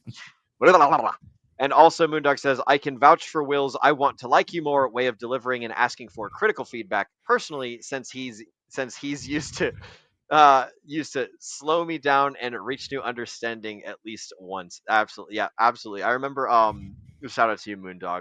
And back early on in our relationship, Moondog he was just flying with information. I'm like, hold on, bro, you're way smarter than me. I need to understand this stuff, and I want to like you, but I have to understand it in order to get to that point. So like let's tone it down a bit. So yeah, absolutely. And shout out to you, Moondog. Fucking love you, broski. All right. Next up, speaking of totally love you, law number 15, crush your enemy totally. Don't let enemies recover. Unfinished rivals will seek revenge. The counter to this is in politics and business. Leaving an exit for defeated rivals can prevent martyrdom and an unnecessary escalation. Zenith, what are your thoughts, amigo? This one's straight out of Machiavelli. If you recall back to when we covered that one, he's talking about if you have to use cruelties, do it swiftly and all at once. The idea is that if you go half measure, you're just going to create resentment and you're going to create a backlash. If you're trying to win, you got to win wholly. A 99% victory is not a 100% victory. So if you're going to go in, you got to go all the way in. Yeah, look, I feel like a lot of these, they're paired up, like 3 and 4 are paired up, 5 and 6 are paired up. This one and the one before this one are also paired up in my mind. You have like know your enemy would be the qualifier for this one to me. Like, who is the enemy that you can maybe pose as a friend and infiltrate and be as a spy, and who's the enemy who you're going to eradicate completely? Those are two different enemies. And so in a way, your assessment of who it is that you're interacting with is significant when it comes to which of these past two rules to interact, or which one takes primacy, I would say. But in proper time and place, I'm gonna go with Zenith, probably at 8 or a 9 in the right place. Yeah, 8. Wasn't this talked about in the Art of War too? Like, I mean, it sounds like an Art of War kind of a thing. Yes, yes, it was. Yeah, and I've been in the opposite situation where my reputation was questioned, we'll say. And yes, you build up that resentment, that those negative emotions sort of drive you more so than anything. And these, now you have a target on your back if you don't crush your enemy totally. And any remaining life force that remains can absolutely be used against you, because there's such thing as recovery, there's such thing as just kind of time and just kind of like hanging out in the word work, and eventually you'll get your quote unquote revenge. So yeah, if you're the person that has the upper hand in that regard, just commit. Like don't second guess it. I like it. I like it. You guys said it very well. Law number 16, use absence to increase honor increase respect and honor. The summary is too much presence makes you ordinary. Strategic withdrawal creates value. The counter to this is in volatile situations, absence can be read as weakness. Use timing carefully. Oh man, if only Hexaco knew all about this. Zenith, what are your thoughts on this using absence? At a glance, it looks like it's counterintuitive to the one previously of always have attention on you. But at the same time, the principle here is like valuable things are scarce, so why aren't you? Yep, it's a 10 for me. Yep. Very good. Yeah, and you can use it in. I use it in dating. Because you know That man you need that. whispered it. Yeah, you need to have that contrast really, because that's what makes it all exciting too, and just increases that mystery as well. So works out. I have a thought on that, and that's no relationship ever died of starvation, but almost all of them die of indigestion. And what that means is when you spend too much time around people, you learn about the things that you don't like. You get off of your best behavior. You start to do like normal things and you become unattractive.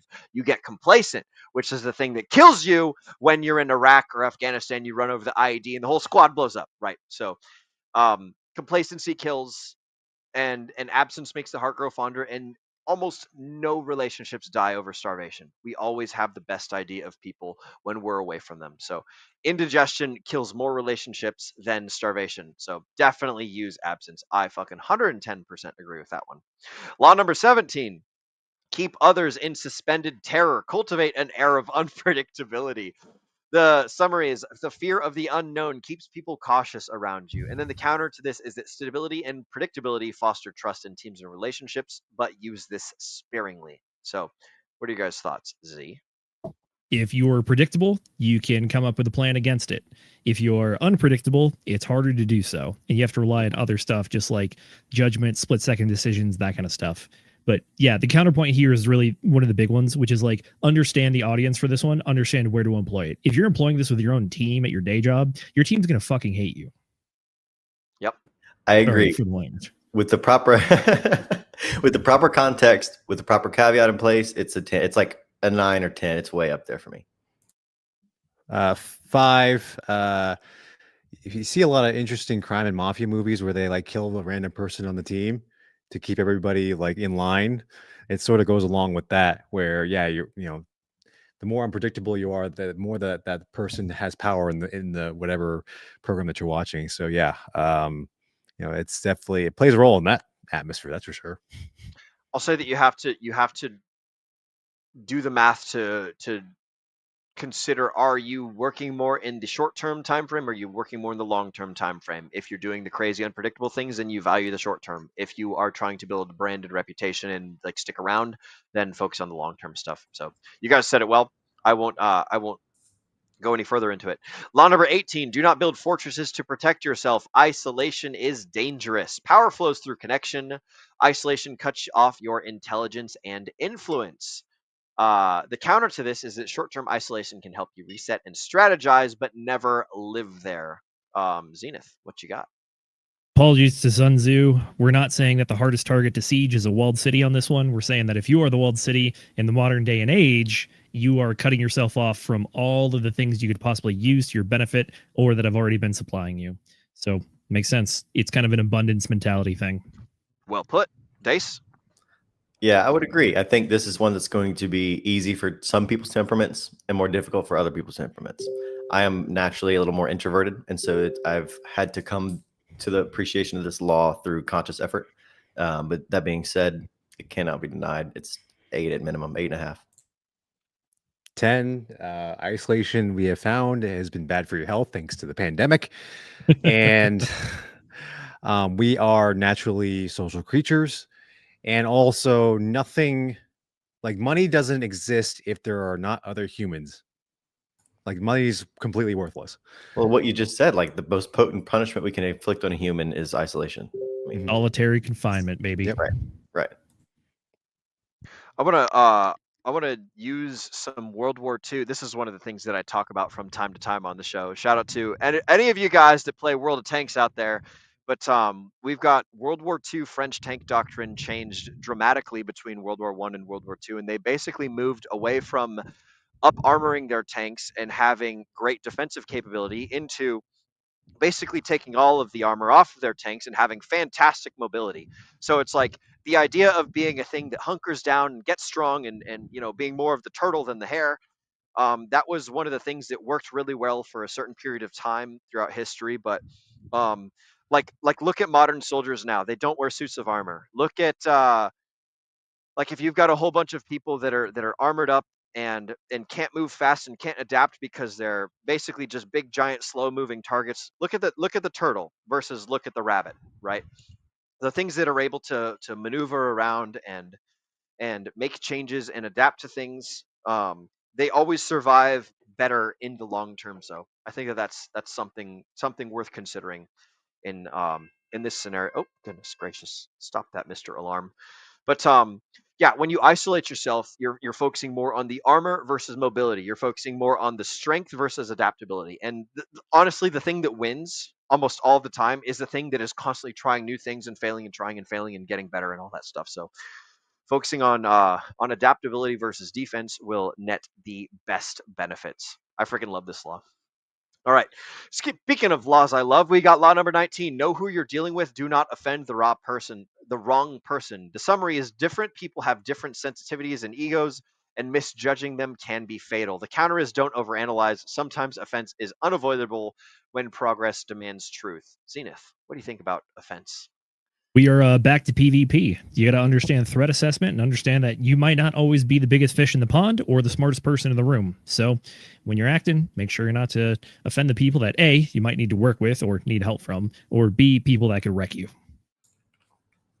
10. Know your audience. It's a 10. 10 also, going back to poker, sometimes I disarm or I seem more disarming when I'm kind of don't know what I'm doing, but I'm actually pretending to not know what I'm doing just to see what other people would look like. You actually can get more information sometimes if you're not or if you don't seem like the person that's in control or in power or whatnot. You can actually get a lot more information and to actually tell the truth about certain people. Because they think they think that you're the lower on the totem pole, and then I think there's a saying something along the lines of you can judge a person's character by how they treat like the waiter and stuff like that, or the people that are lower on the totem pole. So actually, sort of, kind of not really the opposite, I would say, but it's like the sort of the converse of it, and how I learn about people in general. And we've got Mr. Moondog in here. Don't cast fireball in a small crowded room. Same thing with don't cast, what is it, thunderbolt or thunder thing. That's what my Thunderwave. Thunderwave. Don't cast Thunderwave in a small crowded room, as Bard the Bard likes to do oftentimes. So good to hear, Mr. Moondog. Also, shout out to Mix Jazale, who's talking about always show up. Absolutely right. Good to see you, broski. Speaking of showing up and speaking of things that we're always doing, we're always moving right into law number 20. Do not commit to anyone. The summary is stay free and unaligned. Commitment limits leverage. The counter is in loyalty-based environments, commitment earns influence and neutrality can breed distrust. What do you think about Switzerland, Zenith? 1, beautiful country. 2, their version of German is entirely different. Don't try to learn it. It's very difficult. This law for me is very telling of kind of the overall thesis of the book. If you look at the law, what does identify as the most important thing? You are the most important thing, not anyone else. Therefore, focus on you. Don't get tied down to other people. This one is, again, going to be something that makes people squirm, because your whole life you've been told to build relationships and have loyalty and stick by your friends and stand for your country at all costs and stuff like that. So when you get a law like this, is it game theory optimal? Yes. Yes, it is. We got to go back to this is an amoral approach to power, which is that you got to be flexible. You got to move where it's advantageous. If it's advantageous to no longer stick with your friends, well, the law of power says move. Yep. Dace, what do you think? I think a lot of these laws have to do with incentives. I think you have to know your incentives and frame your decisions about these laws against the backdrop of your incentives. With that being said, it's a 10. Dr. Chen? I'll go 9. I've had instances where you overcommit, and it's sort of like you have this expectation that's way up here, and then if you get knocked down a peg, it's going to be a huge contrast.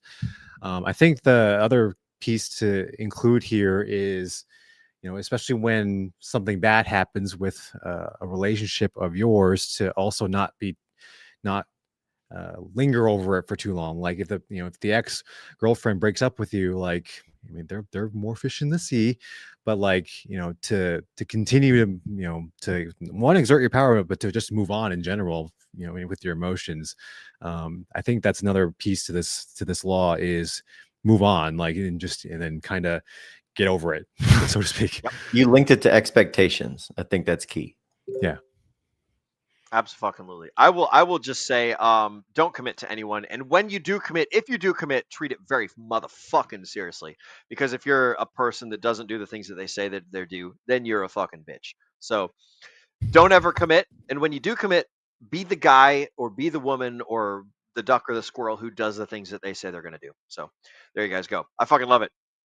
Excellent points, anyone. Law number 21, play a sucker to catch a sucker. Seem dumber than your mark. Underestimation gives you an edge. The counter to this law is that overplaying the fool can actually lower your credibility, so make sure that you know your audience. A whole lot of the same stuff we've already been talking about here. Mr. Zenith, what do you think?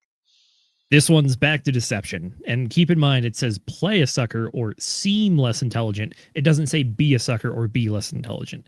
It's about giving off appearances to lower defenses or create the under expectation of you, that kind of stuff, purely so that you can outperform at a certain point or outmaneuver. In the book, there are excerpts and historical examples and iterations of these rules. This is one of my favorite historical excerpts. If you ever go back and read it, it's very interesting. It's memorable. I would put this one at 8, 9. It's a good one. This is the Otto von Bismarck one, right? Mm-hmm. That's where correct. He shows up drunk to meetings or pretends to be drunk and acts like a fool so people don't take him seriously. Meanwhile, the whole time he's just like planning everything behind the scenes. Mm-hmm. Yeah. What a fucking Good one. G. Yeah, What do you 10 think, I've Alan? already explained some scenarios, but yeah. You've learned more information about other people when you're not when they think that you're not the big man on campus. And it reveals more information than if you were, the opposite. And I would say I probably apply this a lot, actually. You guys are like kind of, I've talked to for quite a bit of time, and you sort of got to know me better. But for folks that I've never met before, that's sort of a nice default position to take, and then you can always go up from there. I like it. I like it. Always seem dumber at the very beginning and then let them find on later on. Law number 22, use the surrender tactic and transform weakness into power. When you're weak, surrender temporarily. It buys time and deflects destructions. The counter is that sometimes resilience earns respect. Don't surrender when principle is at stake. Zenith, what do you think about surrendering? This one is a very practical answer for this one. The author in multiple of these talks about the idea of martyrdom, or like dying for your ideals is stupid because you die, therefore your ideals are no longer actively being passed on. There's counterpoints to that one, but I'm not going to get into it now. Basically, the idea here is live to fight another day. It's like, understand that you are weaker than your opponent. You're not going to win, so don't fight because you're going to lose. Try to like survive, figure it out later on. You'll get back to the point where you're on top, hopefully. Again, the frame here for me is know your audience. If you're in the spot, like this law is assuming that you're in a spot where it's lose or die, and it's telling you to not die and lose instead. And like, it's hard to argue with into that frame. When you're weaker, you're not the target. So that gives you an opportunity to recover, like take a step back and not have to act so rashly. So use that to your advantage. And I'm pretty sure that's in our reward too, by the way. We've got a good quote here from Mr. Moondog. Side note, optimal game theory is a myth outside amorphous advice to stay adaptable, since the game always changes, often in response to theory, for what it's worth. So, excellent point, Moondog. The man Love is to see it, correct. Broski. 100%. Next up, we've got law number 23. Concentrate your forces. Focus your resources where they yield maximum return. The counter is in innovation and exploration. Diversification can prevent total loss. I'm going to start with this one, and I'm going to say I think that it's important to have like an 80-20 conservative to liberal, old stuff that works versus new stuff that we don't know yet, right? You have to build your foundation of like wealth and business acumen and other things on like finding out what works, but that you also have to be experimental enough to change your procedures when they don't work the exact way that you think and that you expect. Those are my thoughts on this particular one. Zenith, what do you got? Concentrate your forces, right? Yep. Concentrate your forces. Focus your resources where they yield the maximum return. Yeah, exactly. Shout out to another book we covered, the $100 million offer and deals books by Alex Ramosi. It's something that he talks about, which is like, if your goal is to fill up a cup and overflow it, diversifying between cups is stupid. You're going to get there faster if you just focus on one cup. It's that when you find that thing that really works, like, hit it as hard as you can. It's not saying hit the first thing you find as hard as you can. It requires research and direction and purpose. Otherwise, you're just spinning your wheels. But yeah, concentrate on what you can. Don't spread yourself thin. It's a 10 for me. Running my own business since 2016 in a specialized field. Yeah. Let's go. Well done. Fucking focus, 10, baby. Yeah, 10 also, but I probably need to apply this more in my life. But, I've been able to have the bandwidth to sustain it. And also, I've also employed a lot of people to help me. So there's a small little caveat, but it still holds true. We do not have the ability. I don't care what anybody says. We don't have the ability to focus on two things at once. That's like I don't care who the fuck you are. Like, you can't do it. On the subject of not being able to focus on two things at once, the next law is to play the perfect courtier, which is master the art of charm, subtle flattery, and graceful diplomacy. And so this is like, learn how to be awesome around other people in such a way that they think that you're awesome. The only counter to this is in like meritocratic systems where directness and authenticity trump flattery. So this is kind of like, perception versus reality in the counter to this. Zenith, what do you think about this law? Back to being like water. Notably, this is playing the perfect courtier with a T, not courier, because in the book he does say that, usually they do kill the messenger, so don't be the messenger. Yep. But for this one, it's the idea of be where you need to be, when you need to be there, and then at that time be who you need to be while you're there. And then it's this constant moving to try to just find that perfect line through whatever situation you're trying to navigate. Maybe my favorite in the book, top 3, easy. It's a 10. Yeah, definitely 10, especially when I've been in social media and content creation for about a greater part of a year, almost 2 years now. And you have to really tackle what gets the most attention. So like, you have to be on top of the topics that are trending the most to be able to be successful. And that's a big lesson that I had to learn over time. If you want to be around others, then be the type of person that others want to be around. That's what I got to say. And if you're not living in isolation, then you have to be around others. So figure out what you need to do in order to get that shit done. Excellent. We fucking nailed that one on the top of our heads. So next law, we've got law number 26, keep your hands clean, or excuse me, law 25, recreate yourself. On the subject of playing the perfect courtier, don't accept the roles that others assign to you. Invent your own persona. The counter to this is reinventions without substance becomes hollow. So evolve, don't fabricate. So there we go. What you got, Zenith? What are your thoughts? This one, it seems like it might fit pretty well with the last one, which I would argue it does. But when you dive deeper into this one, what he really is talking about is you got to constantly be getting better at yourself and whatever your skill or craft is.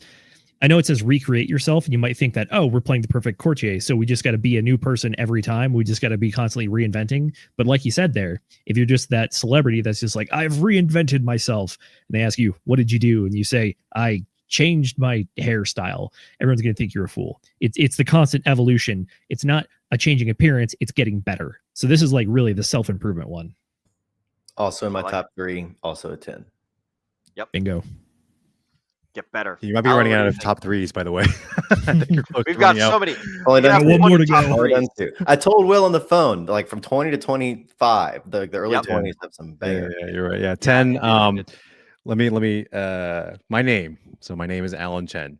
If you Google my name right now, you will probably find a lot of doctors or a lot of professionals, and they kind of look similar to me.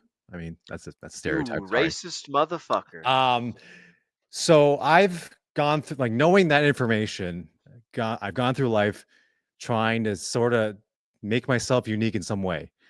And it's exemplified with the way I've acted and the way I go about my life. It's quite unique to anybody, really. So like, it's a necessity almost, because otherwise I'll just be the next, Dr. Alan Chen, who's doing, doing the same generic thing over and over again. Actually, there was a Dr. Alan Chen spelled exactly the same way in my residency. So yeah, it's a common name, and a lot of us are doctors. So you have to figure out which one am I. Be better than everyone. I like it. Law number 26, keep your hands clean, have others do the dirty work, maintain an image of purity. The counter to this is taking responsibility builds moral authority, so use intermediaries wisely. What do you think about this one, Zenith? Have others do your dirty work for you. I mean, this one ties into the reputation one previously, and then it also ties into the associate your or don't commit to anyone fully. The idea here is you're trying to avoid just like those devastating blows that'll set you back way too far or crater you. So, yeah, sure. If you're going for reputation management, it falls right in line. I think it can. I'm going to rank this one under, I'm going to put this one at like 3.5, 4. I do my best to favor the previous, right? If this is another binary of the two laws, I choose to focus on the first one rather than implement this second one to cover up mistakes, because I view it as mistakes if I have to resort to this one. Maybe that's my own moral hiccups or incentives, but that's where I'm at. Yeah, 5. We all have skeletons in our closet, and in this day and age, with so much invasiveness, with all these AI apps and all that, it's become a lot easier to find these skeletons. So just don't do them in the first place. Number one, and number two, it's hard to do the converse of hiding them. It's way hard. Alan, is that your legal advice of the stream? Don't do crimes. Just don't do it in the first place. Just don't do crimes. Have other people do crimes for you. There you go, guys. It's so simple. You heard it here on the Degen Roundtable. Force other people to do crimes. Bam. Just there don't you do go. them. Yeah, period. You're good. I like it. Hey, if you don't do them, then you don't do them. Hey, fucking perfect. I like it. All right, we're going to go in reverse order this time. We're going to start with Alan, and then we're going to go to Dace, and then we're going to we're going to keep going in the flow. We're going to go Alan, then Zenith, then Dace. We're going to switch it up a little bit. Law number 26, we just did that one. Law number 27, play on other people's need to create or to believe in order to create a cult-like following. Appeal to deep emotional needs for purpose and belonging. The counter to this is manipulative cult tactics eventually implode, and authentic vision creates enduring loyalty. Alan, what do you think on playing on people's need to believe in order to create like a cult-like following? What do you know about cults, Alan? Have you ever joined a cult, perhaps? I might be a sub leader or something like that. Anyway, yeah, it goes along the saying of we're social creatures and we don't necessarily thrive in isolation. I would argue, isn't the DRT, the community is kind of like this? You know, The best cult. I don't know the what best you're cult talking about. ever. Best cult ever. No doubt about that. But That's on shout out purpose. to you guys. But yeah, that's I mean, hey, that's exactly what this is. 100%. What about you, Zenith? What do you think?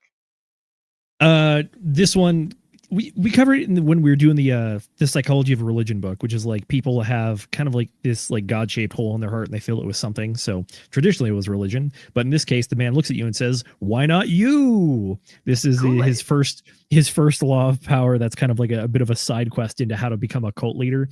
Talks about stuff like be inspirational but be vague.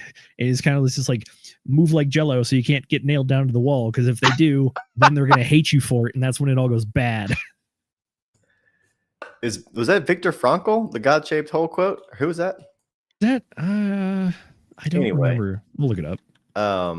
Yeah, this one again, it's playing on a natural, it's like a 5 or 6. It's inevitable. It's human nature. It's in our firmware for sure. Blaise Pascal is the Christian theologist. Okay. Yeah, for sure. Pascal's St. Augustine as well. We got a quote from Mr. Moondog. The founder of Hexaco seemed to have relative mastery of this law, at least for sure. Absolutely right, broski. We are all members of cults over in Hexaco. Dace, you're going to start this one. Law number 28, enter action with boldness. The summary is hesitation kills. Boldness attracts power and momentum. The counter is that when facts are unclear, measured patience can be wiser than reckless confidence. What do you think about that, Mr. Dace? There's a sword in the background of my camera shot. This is a 10. Yep. Absolutely. Alan, what do you think? Yeah, 10. I mean, and this is sort of, I'll play on stereotypes again. This is sort of like how the opposite of how a lot of Asians act, but and any Asians in the chat can hopefully maybe co-sign or not co-sign, but we tend to calculate too much. And not actually do, and that's something I had to break out of. To take the risks that I've taken and to do the things that I've done, I had to really break out of that. I mean, there's value to calculating, but you can pontificate and theorize all you want, but when you don't do any action, nothing gets done. I think they did a study on this too, where real quick, they said one team had to submit only one photo, and then another team had to submit a bunch of photos, and they found that the people that had submitted a bunch of photos to like for a Photoshop class, for a photography class, people that submitted a lot of photos were the ones that did better. They got better grades. Interesting. More reps, man. 10,000 hours of mastery and whatnot. You need the reps. Yep, absolutely. First mover's advantage is very real in all aspects. It's why making games is so hard, especially turn-based ones. But in this case, one of the things he talks about is that if you are bold, it means that you are being bold with confidence, hopefully, so people are less likely to question you, and it kind of like strikes fear into heart, so people are more likely to follow you as well. But also at the same time, I mean, like, one of the hardest mottos out there is from the SAS: "Who dares wins." Yep. Fucking love it, dude. I've started watching Rogue Heroes on Amazon. It's fucking good. It's about the SAS. Shout out to Patty Main and everyone out there. Frickin' love it. And speaking of things that I love law number 29. Zenith, we're going to send this one over to you to start. Plan all the way to the end. Anticipate outcomes and contingencies. Think long term. The counter to this is over planning sometimes stifles adaptability, so stay open to changing data. What do you think about this, Zenith? With planning? Gentlemen, we've been talking about games. Who here plays chess? How many times have you stalemated and felt like a freaking idiot? Yep. If you can't finish the game, it doesn't matter. Truly. Like, this one, the guy talks about, like, you can either not think about it and you're just doing wishful thinking, so you have no actual plan to get there, or you can just be so focused on the short term that you don't know what to do in the end game. And either way, you're just going to end up kind of either in a random spot or nowhere. So, like, plan it all the way to the end. See it through to the end. It goes back to the other ones. If you're going to crush your enemy, crush them completely. Otherwise, you're not getting towards the end state. This is a partner to the last rule as well. The more you do this one, the more you can execute and take that action, because you've got the contingencies planned, right? You're doing that analysis. This is the counterweight, right? That you kind of referenced a bit, Alan. Yeah, and 10 on this one as well. You know, you don't know what's going to happen. Sometimes you can't plan for every scenario, and if you overcalculate, you don't do shit. But at the same time, though, you have to adjust and be ready for changes in those plans, and be very, very fluid and flexible. What is it? Fail to plan, plan to fail? Correct. Failing to plan is planning to fail, baby. Yep. I believe it was Dwight D. Eisenhower that was quoted saying that all plans are meaningless and useless and total garbage, and also the act of planning is invaluable. So shout out to good old Dwight D. Eisenhower. And then we got an amusement from Arceus, who says, if you can only know one thing about construction projects, it's this. Absolutely right. And we've also got Moondog coming in here saying, those who have swords and keep them sheathed will inherit the earth. This is from Jordan Peterson, translating part of Jesus' Sermon on the Mount. But bastard swords are never sheathed. And this is from Moondog. I agree, broski. And one thing that I say from time to time is that the axe that swings never rusts. So if your axe is constantly swinging, then you're polishing it on the trees that you chop down. And if your sword is always swinging, then you're polishing it, and you never have to clean the blood off of it, because there's just more blood for the blood god. Shout out to everybody out there who knows the things that we knows. Next up, we got law number 30, and who are we on right now? We're on Alan. This one's yours to go first. Make your accomplishments seem effortless. Summary is hide your toil. Effortless mastery inspires awe. The counter to this is showing struggle can humanize you and attract empathy. So be sure to choose your image wisely. What do you think about this, Alan? Dace, you play tennis, right? So the person that came to mind right away was Roger Federer when he was in his heyday, where he just made the game look fucking easy, and that's how he intimidated his opponents. And he was obviously one of the most successful players out there. And yeah, I mean, it's even though like behind the scenes, in reality, things are extremely difficult and convoluted. The more the higher up you get. You have to, on the outset, though, like make it seem like it's nothing, or and it's also kind of going along the lines of, it doesn't get easier, or sorry, yeah, it doesn't get easier, but you just get stronger. So yeah, it kind of plays into that mantra as well. So 10. Zenith, what do you think? I'll give it a 3.5, which is my tennis rating. I'm kidding. Look, it's one of those things where he talks about if you make it look easy, it's harder to interpret, so people can't copy you. But also, the easier you make it look, the more impressive it is as well. And as we talked about this, we're kind of going for a little bit of vanity and trying to appear cool. So yeah, fits right in. Yeah, like you said, it's part of being the perfect courtier. What I do is mix sound. I mix large scale bands for big mega church audiences and other really large audiences, and so you have to be a conduit, right? You have to, like you said, it goes hand in hand with how you present yourself. I like it. I'm reminded of when we installed those speakers in the gymnasium days, and the first thing that you played off those speakers was that like super duper like bassy. I can't remember the name of the song, but it was freaking awesome, dude. I love it. Love Gotta it. let Love it. them Love know, it. man. Gotta let them Yep. know. Gotta let them know. And speaking of letting people know, law number 31 is control the options. Get others to play the cards that you deal. Who's up next? Dace, you're up next. You're going to answer this one first. Frame choices so that whatever they choose benefits you. And then the counter is that in partnerships, real win-wins create stronger, lasting outcomes. So what do you think about getting others to play the cards you deal? This one's tough. I think this one, the counter is almost as potent as the first. I think this is a two-parter, right? I think this isn't one where it's like you favor this one and sometimes don't forget this. I think it's a very much an equally balanced law. I'm going to give it a 5 right down the middle because I think both sides are very potent for this one. Excellent. Alan? Yeah, I mean, I was trying to find a poker analogy to this. I'm blanking on it at the moment, but yeah, it's almost like it's sort of how slavery works in a lot of ways, where they think they're in, and then the best form of slavery. I'm going to get very dark here, but Where are you going with this one, big guy? yeah. So like if the slave doesn't understand that they're in shackles, that's you really do have ultimate power. It's not as obvious to people, right? And I would equate that to a lot of people are slaves to like social media, for example, where the algorithms get all adjusted in certain ways and people are just eating it all up. So if they don't know, if the slaves don't know their chains and they think that they're given a choice and they think that they're in control, like that's the best kind, because like they don't understand that they don't understand the chains that they're in. Does that make sense? I don't know. I may have gotten a way off tangent on that one, but got to save some time for Zenith to answer the question. We're down to 15 seconds. What you got, Z? You brought it home. The excerpt I have for this one is by controlling choices, you can covertly guide decisions. That one makes sense, and also creating win-wins makes sense. But just from like playing a game standpoint, if you're betting $100 on something and there's infinite amount of options, wouldn't it be better if you played a game that only had 3 options so you could plan accordingly? It goes back to the fortune favors the bold. If you can decide where the battle takes place, you have already chosen how to engage, so you know what you're getting yourself into and you know what the options are. Excellent. I like it. Zenith, this next one is tossed straight to you.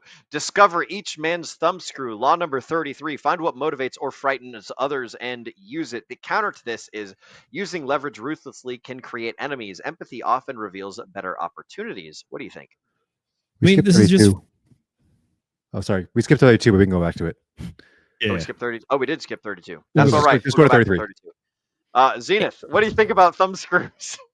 This is the sales tactic. It's find out what the person's pain point is and either find out how to apply pressure or how to alleviate it. And in which case you're it's kind of like figuring out how to work the person. It's leverage. That's literally what it is. It's you find out what they care about or what hurts them the most. And you can either help or hurt depending on what you're trying to do. 100%. What do you think, Alan? Yeah, 100%. 10. If you can solve people's problems, yeah, you'll gain power. Yeah, it's pretty simple. What about you, Dace? What do you think about finding people's thumbscrews, finding the things that pisses them off? I mean, some of these laws come more naturally to people than others. This is something to be aware of in yourself.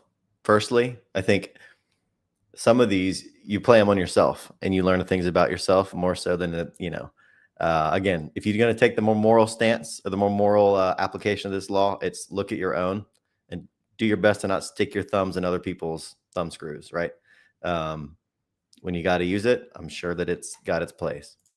Yeah. This is also the inverse of number 2, which is conceal the things that you care the most about, or conceal the things that are going to hurt you the most, aka getting rid of the thing you care the most about. Sure. Yeah. That's a good observation, Z. Excellent, gentlemen. All right, and so the opposite of that, the one that we skipped, law number 32, play to people's fantasies.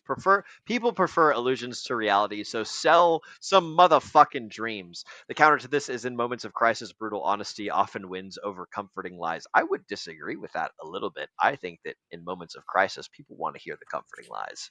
So depends on who your audience is. But Dace, we're gonna toss it to you. What do you think about playing to people's fantasies? It depends. You got to know your audience on this one big time. I think as an entrepreneur and as someone who is in the dating world, I would rank these things on 2 different levels for those 2 different platforms.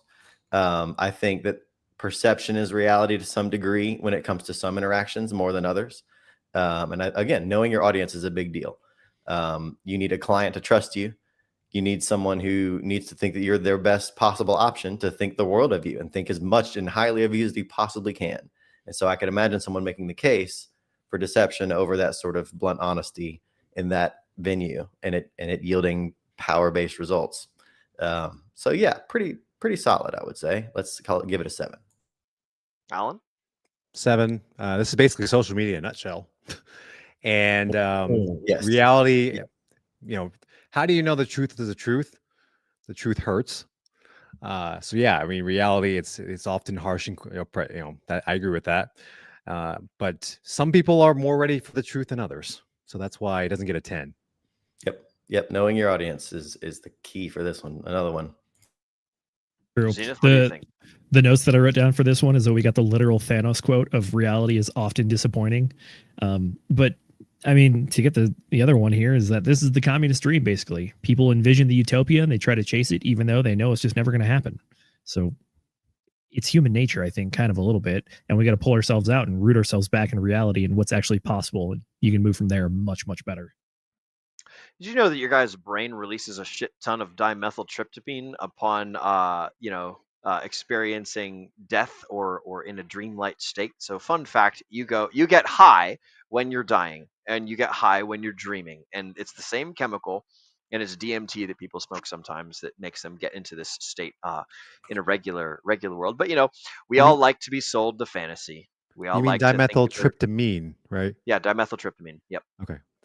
Yep, DMT, dimethyltryptamine. Yeah, Got it's the dream drug. The Yeah. oh, go towards the light. It's like, nah, bro, you're high as fuck and you're dying right now. And if you happen to survive through it, then you're gonna have this fantastic experience. But it's like it's all chemicals, baby. So we are just playing to fantasies inside our little brains as we sit there lying on the side of the road with our guts hanging out or whatever the hell is happening. So think about that next time.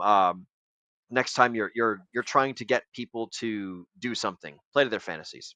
Law number 34: be royal in your own fashion. Who are we on right now? Zenith, are you the one to start this one, or is it Alan? I can't remember, but it's I'll take it because this one is near and dear to my heart because it says Excellent. be royal in your own fashion, act like a king to be treated like one. Yep. This is what Will yells at me after streams whenever I make self-depreciating jokes because he says, no, don't do that. Don't do it. Yeah. I mean, that's pretty much the gist of it, which is like, yes, you can use a little self-deprecating humor to be light and stuff, but at the end of the day, if you're trying to really build a reputation, don't destroy your own reputation. What are you doing? I like that you remember that because I totally don't, and I like that that's good advice that sticks with you because it's absolutely right. You carry yourself with confidence and dignity to command respect. What do you think, Dace? Look, man, I represent myself in business for almost 10 years. It's a 10. Has to be. Alan? I think we have to be careful with the word royal, because in a lot of ways people misconstrue that as being a diva and a douchebag. Agreed. So it's more, I feel like royal in the sense where I would put it at 10 if royal was really defined as having self-respect, not self-deprecating yourself, and also act with with dignity and impunity and morality. Yeah. Excellent. Law number 35: master the art of timing. Alan, we're going to throw this one over to you. Power depends on striking at the right moment, and then the counter to this is sometimes creating your own timing or forcing events beats waiting for perfection. What do you think about this, Alan? Yeah, definitely a 10. I mean, you have to That's a strike 10. when the iron's hot. Is that what the saying is? Yeah. Strike when the iron's hot. Especially when it comes to content creation, you have to, you can't, a story that happened to, I'll just bring up a random story. Trump saying that he got the jabs, the COVID booster. That's the story that happened 2 weeks ago. If I talk about that now on a live stream, nobody's going to care. So yeah, you have YouTube to will care. take a, huh? YouTube will care, but maybe nobody else. I haven't gotten blocked yet. But then again, hey, shameless plug, subscribe, please. I need it. Anyway, yeah, you have to be able to have the timing, and sometimes you have to sacrifice some things to get that timing down, especially in business. This one's so good it applies to the rest of them. No notes. It's 10. Yeah. Timing. I mean, this is honestly the critical one for this entire thing, because if you take nothing else away from this, if you don't have the timing down, you're not going to do any of these other ones correctly. So like, this really is the linchpin. And again, it's be like water, be flexible. There's a time to move and there's a time not to. And it's the underlying current of this entire book. Every one of these has a foil. Every one of these has a thing to do with this total opposite sometimes instead. And when do you know which the right time to do it? Like, that's why I said it applies to every single one of them. This is a biggie. Excellent. Law number 36, disdain the things that you cannot have. The summary, ignoring what you can't control robs it of its power over you. So for those of you guys who are out there who want something and you can't have it, the more that you think about it, the more power that it has over you, the more that it controls your thinking and your reality. So just consider that. If you want something, you can't have it, then the best thing to do is disdain it and to dislike it and to stop it from having power over you. The counter to this is its suppressed desires can fester. Acknowledging them and then redirecting is a good and healthy way to counter this law. Zenith, what do you think about this one? This one is actually older than The Art of War. It goes all the way back to Aesop's Fables and the fox looking at the grapes, and he can't reach the grapes, and he says, "You know what? I bet those grapes were sour anyways. I didn't even want them." So fuck those grapes. Yeah, disdain the things that you cannot have. Ignoring what you can't have is great revenge. Look, if you want it and you can't have it, why do you care? You weren't going to get it in the first place. Focus on something else. If you'd have said ignore, I'd score it higher. Disdain goes against some of his other laws. Disdain is strong. Why should you disdain things? So as written, I didn't love this one. I would put this one under a 5 for me. This one's like a 3.5. Yeah, I don't love this one. I think it makes sense. I'm not saying it doesn't make sense. I just think I'm saying your explanation is yeah. This one's strange, and it underlines a character aspect about the writer in my mind, because it runs against some of the other laws. Hot take, I guess, but I stayed up late writing this one. I got a counter. Alan, what do you got? Actually, now that you said that, I'm actually going to drop my score a little bit to a 7. But because disdain, it almost like you're treating this thing, or we're assuming that's not a person, by the way, but things can include inanimate objects. You're giving that power by itself, disdaining, but the act of disdaining, almost like an idol. Yeah, it's an idol essentially. But when it comes to the person, like let's say, or a relationship that you can't have, or something that a person can't, the person won't do a favor for you. Okay, well, you're not going to get it, so just move on with your life. This is definitely something that Will has said to me a lot, where I focus on like what other people do too much, and it's I gotta at some point, like, probably can't control other people, more likely than not. Just get over it. Move on. Yeah, Alan, ignoring. Yeah, Arceus said indifference. You said move on. Zenith said ignore. I like all of those better than disdain. Disdain's a little stronger. Yeah. All right, so we're gonna have to mail Robert Greene a dictionary and say you need to read this word, specifically this highlighted disdain. So perhaps he's just not an English major. That's true. But here's the quote from the stream from Alan: "Don't hate the player, hate the game." There you go. Hate the game. I hate the game. Don't hate anything, because hating gives it power. That's what I say. And disdaining, let's replace the exact word that he used and just focus on the concept and say, like, he got it. If you ignore the things that you can't have, then you remove its ability to have power over you. Law number 37 is create compelling spectacles. This goes into the attention economy thing. The summary is dramatic visuals and rituals captivate attention and cement authority. The counter to this is that substance matters more than spectacle in long-term credibility. So it's kind of like, delayed versus immediate gratification kind of thing. Dace, what do you think about this? It's curb appeal, right? It's you gotta have a reason to get him in the door. I would put it at like an 8.5, solid. Am I up? 10. Take the food industry. They advertise extremely well. I'll give them credit for that. And they have a lot of shitty food. So it's not necessarily how good your food is that matters. It's how you market it and present it as such. I think the quote for this one is from the movie Megamind, where he says, "You might be a villain, but you're not super." And he says, "What's the difference between you and me?" And he says, "Presentation," and then jumps out of his giant head thing. Like, yeah, look, it goes back to the attention economy one earlier, which is that if you want to be the center of attention, if you can understand how to be the spectacle, be the biggest, boldest, the shiniest thing, it's really going to help. Dace, I was surprised you didn't have more about this one, considering you might know a thing or two. What do you mean? Oh, dude, I'm usually behind the scenes. Yeah, but you make the spectacle. You make it. True. This is true. I sell them that dream, right? That presentation of how good you could sound, no doubt. And Alan, the food example is not an angle that I've considered, and it was a good angle for sure. That's what I do on my channel. You walk through a grocery store and you look at the bright colors and the fancy packaging and you think of me. There's so much friendship and love in this packet of Twizzlers that's actually just corn syrup. Think of me looking at you in disdain because you're eating shitty food. Yeah, exactly. We don't want to disappoint Alan, so we're gonna ignore the Twizzlers. Sorry, Twizzlers. I hope we don't get sued by Twizzlers. If we do, then you guys will have to take our tens and tens of dollars. Speaking of tens and tens of dollars, fucking Twizzlers is gonna stir up some waters to catch fish, which is law number 30, or excuse me. Law number 38 is think as you like, but behave like others. So blend in outwardly to avoid unnecessary attention. And this is in creative the counter to this is in creative or rebellious circles. Standing out is the path to influence. So this kind of sort of counters the one that we just talked about. Alan, what do you think about thinking as you like, but behaving like others? This is sort of an angle where the times where you want to not stand out, because you want to gain the favoritism of the crowd around you. And then it sort of also plays along the lines of you get more information from your friends than you do with your enemies. So if you stand out, yeah, you're right. It is the converse of it. And again, like, that's why these laws are like, I don't consider them like hard and fast, like 10s. Again, this goes like in the 5, 6, 7, 5, 6-ish category, where, you have to, sometimes that's a tactic that you got to use. To me, this is providing context for the spectacle. If you don't have this one, your spectacle is going to come off uncalibrated. Law number 24, be the perfect courtier. If you want to move in the groups you need to move in, you got to behave like others, but also don't be brainwashed by the others. Still have your own independent thoughts. That's what this one's saying.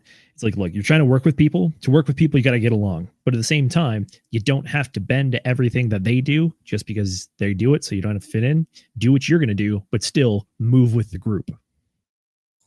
Move with the group, but law number 39, stir up the waters to catch the fish. If you want to be a part of the group, then you're going to get what the group gets. But if you want to get the people around you to do the things that you want them to do, then you need to go in there and make some trouble, create some chaos, and do these other things. The summary is that chaos creates openings and unsettle others in order to gain advantage. The counter to this, obviously, is too much chaos destroys alliances. You need to use this only when stable footing awaits you. Dace, this one's for you, broski. What are your thoughts? These all three interlink. It's be calibrated, right? Mm-hmm. Know your audience, understand the frame of the situation, disrupt at the proper amount, go along to get along the proper amount. They all kind of interlock. Alan? Yeah, on stream, I definitely sound like an angry old man that's yelling at the clouds, being like, to get off my lawn. In real life, I actually try to kill people with kindness, actually, because again, going back to my previous point, I get more information in that way. And if you're just angry in general, you're not going to get nearly as much information. You're not going to seem very what's the word? Not competent, coherent either, because you're acting purely out of emotion.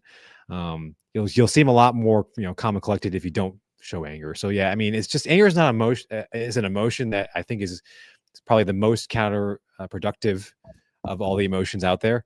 And yeah, you have to get other people to, to pay attention to you with anger of what you said, but don't be angry yourself. Like, just because, and don't try to like that's why I stopped fighting back with commenters too. Like, it's just like, screw it, I'm not gonna, it's not a big, it's nothing to me at this point, but it shows more power as well. What do you think, Z? If you can't find an opportunity, make one. That's what this is about right here. It goes back to first mover's advantage. If you're in a stalemate, you got to break the stalemate. Your movie quote, I guess, or show quote, suits. Harvey Specter says, if you're backed against the wall, break down the wall. Yep, there you go. And get other people angry, because when you get them angry, then you can direct them to where you want them to go. And that's the ultimate. I'm going to bow out and let you guys finish it out. I have other engagements for the evening. Maybe you guys will get through it a little quick without me. Thank you all for having me. Alrighty, excellent. It's been great having See you, you Jace. Adios, amigo. Good night. Law number 40, despise the free lunch. The summary is, what's freely given often hides strings. Pave your own or pay your own way. The counter to this is accepting gifts can build reciprocity and goodwill if handled with awareness. Zenith, what do you think about not liking the free lunch? There's no such thing as the free lunch, baby. And he identifies it right here. The cost might be free monetarily, but you will pay in other ways. Do you want to be beholden to these things that are given to you, appearingly free, but now you have magical obligations or some sort of social or peer pressure? It's about controlling the situation. It's kind of similar to the stir up the waters to catch fish, which is like they're stirring up your waters by offering me the free lunch. And it's like, maybe I don't need this one. I got a great example of this one, the pharma industry. Doctors, this is something that I've learned, or I've seen quite a bit in medical school, because I was poorer and I needed some free food. So that was a great way to entice me to do certain things, like go to certain lectures, learn about new drugs. You'd be surprised at how cheap the price tag is to convince a physician to prescribe certain things over others. Everything's a campfire story, man. Everything's a fucking campfire story. Yeah. So it's a cheap price, actually, to get people persuaded to do things. And yeah. And that's why those farm reps, they get the big bucks, because they know how to spice butter people up. That's for sure. When it's free, you are the product. Something to remember for the folks at home. So despise other people using you. If you're watching a show and it's free, it's because there's advertisements, and the advertisements steal your attention away from the valuable thing that's happening. So just be aware of free stuff, and charge a price if you can. Law number 41, avoid stepping into a great man's shoes. I will take this one. The summary is, create your own path. Don't live in someone else's shadow. And the counter to this is, if secession is inevitable, then preserve their legacy while redefining the vision. So everyone's got to live their own life. Everyone's got to do their own thing. And if you do someone else's thing, then you're not doing your own thing. You're doing someone else's thing. You can make their thing your thing, but it's like it just doesn't have the same zazz. We've got Arceus over here saying, agree, people hate shoe theft. So yes, don't go walking around in other people's shoes. That will get you beat up and stuff. But I think that everyone's got to forge their own path. Everyone's got to set their own destiny. That's what I got. Zenith, what do you think? I think you nailed it. Why be someone else when you just be you? If you try to fill the shoes of other people, it's trying to fight ghosts. It's trying to chase these expectations that other people have that you might not want to fill, or you will never be able to fill. But if you can forge your own path, I think you'll be more successful. It's just something that you can't do, really. Like, everybody's lives are so different. Like, one thing that I tell a lot of young men, especially, is that to avoid idolizing the influencers on the internet. One, because their lives were hard at some point. You don't understand that because it's not shown to you. You're shown all the fancy schmancy stuff. And then two is some of them are actually complete losers in real life. And then three, like you lose your own identity in the process, and then actually can lead you to a lot of bad paths. I feel bad for the kids whose parents are like the GOATs, like the Tom Brady's of the world, because those are big ass shoes to fill. And if it's from your own family, that's tough psychologically for sure. Donald Trump Jr. is going to have a tough time, but hey, maybe he'll make it. Law number 42. Blah, blah, blah. The answer to everything in the universe: strike the shepherd, and the sheep will scatter. Target the leader to destabilize the followers. Cut the head off the snake. The counter is in decentralized system. Cutting off one head may strengthen the body, so study the structure first. Zenith, what do you think about this? Strike the shepherd, and the sheep will scatter. This is an old classic, if you will. People talk about you're getting bullied. Okay, is it a group or is it really just a group being led by one person? Well, if you take out the leader, the rest are going to scatter. So there's not much more to it than that, which is like you don't have to fight the entire group. You just have to fight the thing that the group is rallied around. Once it's broken, they're gone. How do you win in chess? You take down the king. Yep. I mean, there you go. 10, done. Simple. I like it. We can skip a minute 30. Fantastic. Law 43. Work on the hearts and minds of others. Yes. 2 to the heart, 1 to the mind. Bang, bang, bang. Boom, baby. Mozambique. Mozambique. There you go. Yeah. Man, it got both of us. It got fucking both of us. We All right. both said Summary. Zimbabwe. I know. It's fucking ridiculous. No, Zimbabwe is you got to slot some floppies. So that's what you got. The summary of law number 43 is influence emotions in order to win lasting loyalty. The counter to this is that emotional appeals without practical benefit wear off, so make sure that you balance both. I will say that, like in the Middle East for the conflicts, the goal was to win the hearts and minds of the local populace, so that way they turn against the terrorists and help us. And it turns out that whole thing was, I'm not going to get into the politics of it, but the idea is if you can win the hearts and minds, then you don't have to worry about doing the conflict and doing the other crazy stuff that goes along with it. So, Dr. Allen, what do you think about working on the hearts and minds? I think we've talked about it a lot in other laws, but you can also get the benefit of the doubt also in case you do happen to mess up or something like that. When you win the hearts and minds of others, sometimes you can get away with other things that other people won't be able to get away with. Excellent. That's very, very true. I mean, what was the lesson we learned from Vietnam? You can show up with overwhelming military strength, but at the same time, guerrilla tactics are very hard to fight unless you actually do the winning over of hearts and mind kind of thing. This one, like, look, is it good to be right? Oh, absolutely. But if you can also make the person feel good about you being right, that's the double whammy. That's the winning ticket right there. Facts. Oh man, I don't want to get into the whole Vietnam thing.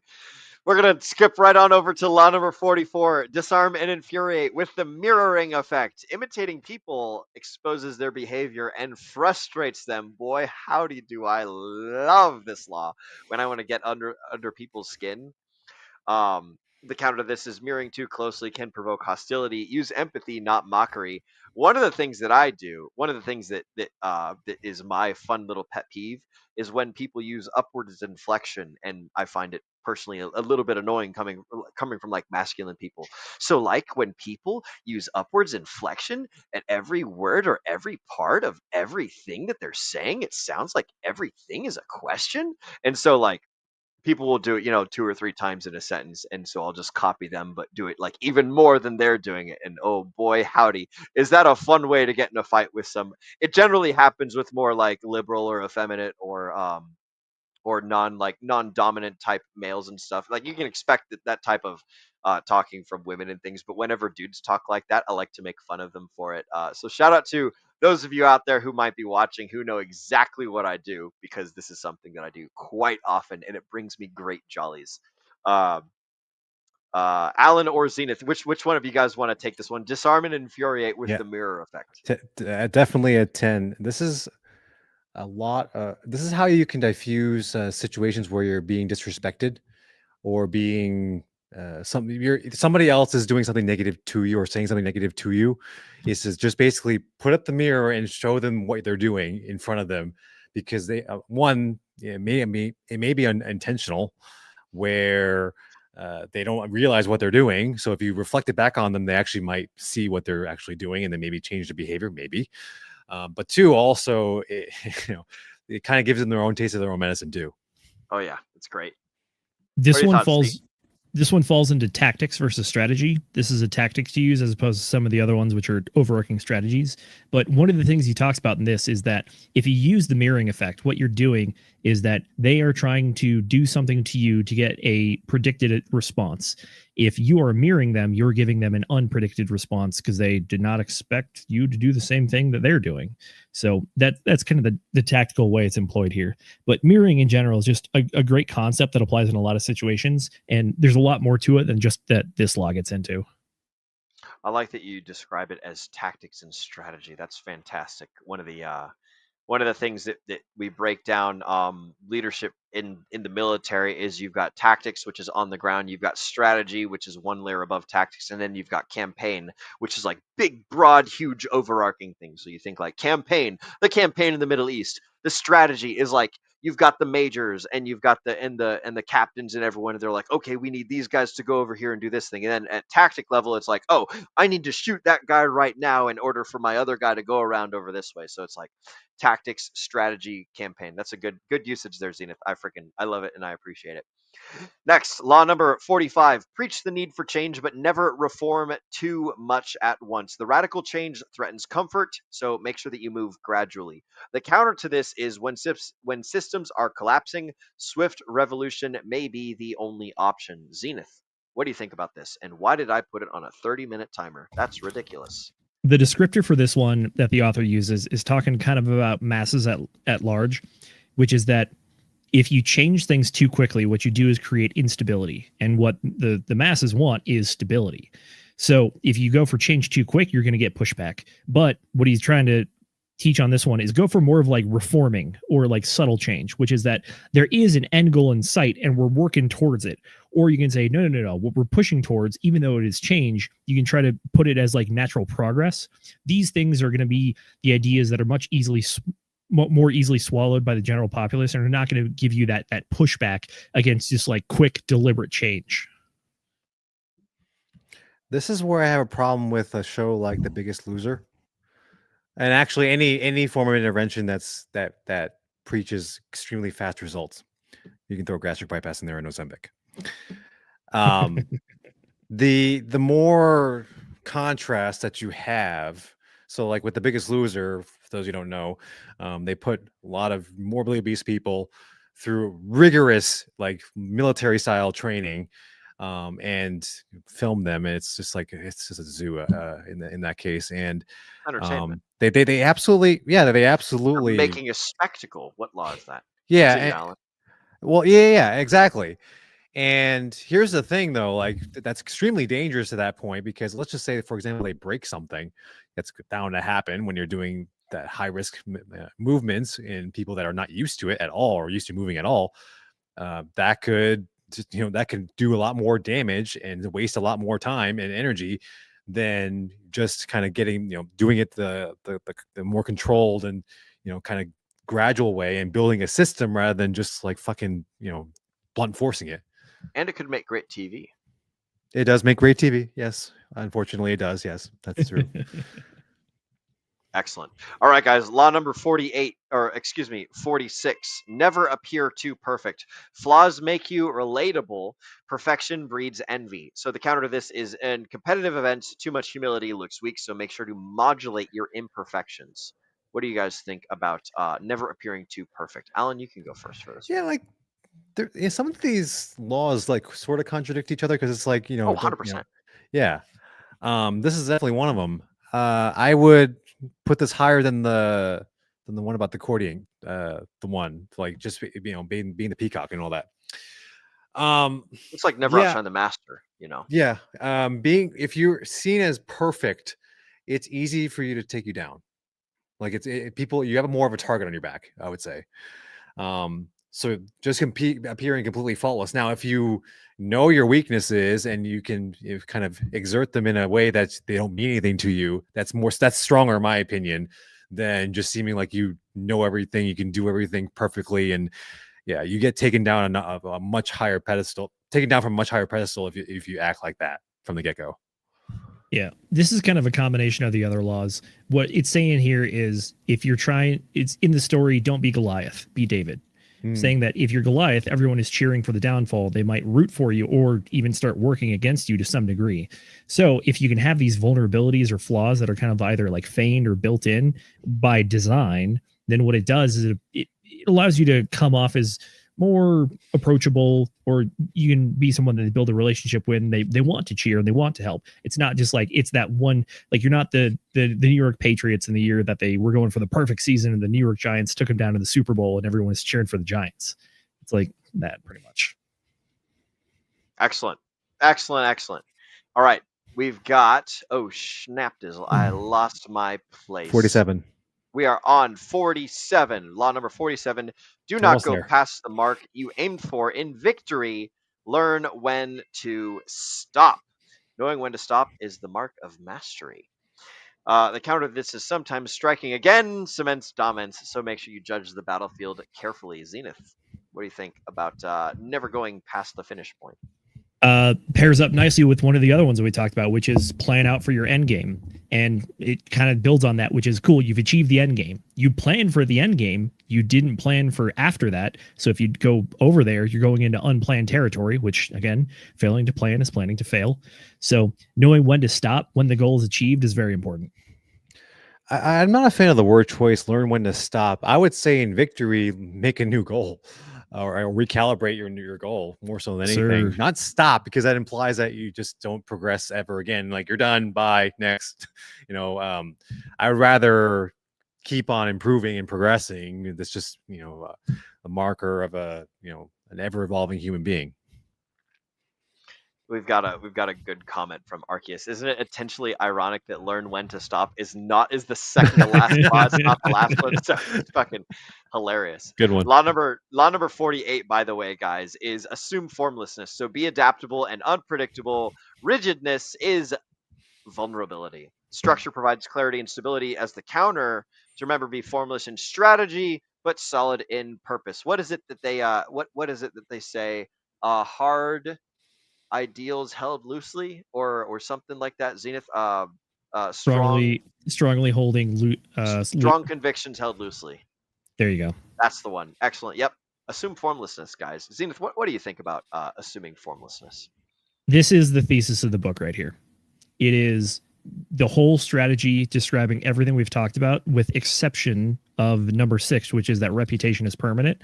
That's the only one, in my opinion, that does not fall under this category, which is that the whole idea of this book is that you want to be flexible and adaptable in whatever way suits you. This is not a moral guidance book. This is a guidance book on how, or it's not even a guidance book. It's a descriptive book of how power is and how it shifts and moves, can be created, destroyed, or gained. That's everything that this is. A lot of this stuff, the reason that people don't like it is because it goes against some of the moral teachings, which is you want to be kind of like established, and being established means you stand for things. But this guy is saying if you only care about power, standing for things will get you too attached sometimes and will ultimately lead to downfalls that you could avoid if you didn't just die on a hill. Yeah, I mean, this is a 10 for me. And I think another big theme of this book is to be purposeful with all your movements, whatever they may be. Whether it's what It's a good you one, say, too. yeah, what you say, what you do, there is a purpose behind everything, and it should lead to a greater goal. Otherwise, you shouldn't do it. And unfortunately, these days, I would say most people do too many things that really don't get them anywhere. Yeah. And this sort of like gives you a lot of framework for that, as to like what does that look like really. And that's sort of that's where I like this book in general. Obviously there's some things that we disagree with, but that's okay. We're allowed to do that. But yeah, I like this last one especially though, because it's that I needed to be very, very flexible and just kind of change things on the fly, and not be like so hard-headed on a plan. I have to be. I really have to be, especially in other countries. I have to be. There's no choice really. I have a fun question for you guys. Now that we have captured all of the 48 laws of power, I did a fun thing in ChatGPT. I use ChatGPT all the time. And so I asked ChatGPT, which law do you think is my favorite? I would encourage you guys, if you use ChatGPT out there, to ask it which of the 48 laws of power does it think is your most favorite, or something like that. And compare that and contrast that against which you think, which law you think is your most favorite. So do a little bit of self-reflection, and then also get some, AI analysis to figure out what does AI think I think is the Oh, so most. you asked ChatGPT what their favorite law Yes. is? Ah, No, okay. no, no. I asked ChatGPT, what does it think Will Stevenson's favorite law is of the 48 Laws of Power? And What? it gave me a really good answer. I was like, oh, I did not see that coming. I would have figured something else, but then it gave a really good explanation. I thought it was quite amusing. So I would encourage you guys to do the same. Have some fun little introspection and some fun stuff as well. I'll go ahead and since we're on the subject, I got an asked answer Chat. for you on this one. Oh, Oh, sorry, what go do you for it. think? Yeah, yeah. No, no, I want to Uh, hear your answer before I poison the well. Law. So I guess as a precursor, I use ChatGPT a lot to help with show planning. I build thumbnails off of it. I do research. 100%. I gather data. I run Yep. statistical analysis, that kind of stuff. Yeah, yeah. It told me that it thinks my favorite one is law number 6, court attention at all costs. Mm. Really? It did give me a secondary one, though, which was law I had a couple 29, which is runners-up. plan all the way to the end, which Bro, makes me that feel is- good. I like that. That's absolutely you, man. That's absolutely you. Now, as far as court attention at all costs, I think that's like the nature of how you use ChatGPT. Oh, for but, sure. But 29, yeah, that's definitely you. Because I don't know if the folks at home have not, you've said this a few times publicly, but you are in fact a what is your job title, Zenith? You are a project manager, right? So you like manage Yes. projects. Project manager, project engineer. So law number 29 is absolutely appropriate for you. Alan, do you have any results that are fun and fantastic or anything like that? Have you asked it yet? So I use Grok mainly, and Grok is not being very fun right now. Oh, okay. Yeah, I mean, ChatGPT remembers. Sometimes Sam Yeah. Altman's I'm not going to say he's a murderer, but sometimes Sam Altman's technology is pretty cool and awesome, and Yeah. its ability to remember all the things that I put into it, and including all the personal identifiable information and all the other crap that I've decided to give up on myself. Yeah.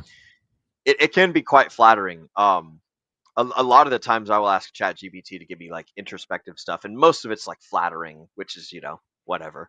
ChatGPT is a good courtier. It definitely does Yeah. the fantastic stuff. It But I told me mean- that. Oh, sorry. Go ahead. Oh, I mean, my favorite law, it has to be 48. I mean, Yeah. especially, in my areas of, what I'm doing, I have to adjust to what's, what I have to strike when the iron's hot. I have to kind of do certain things. I can't be, so dedicated to a rigid schedule. I have to play around with things. I have to constantly tinker no matter what.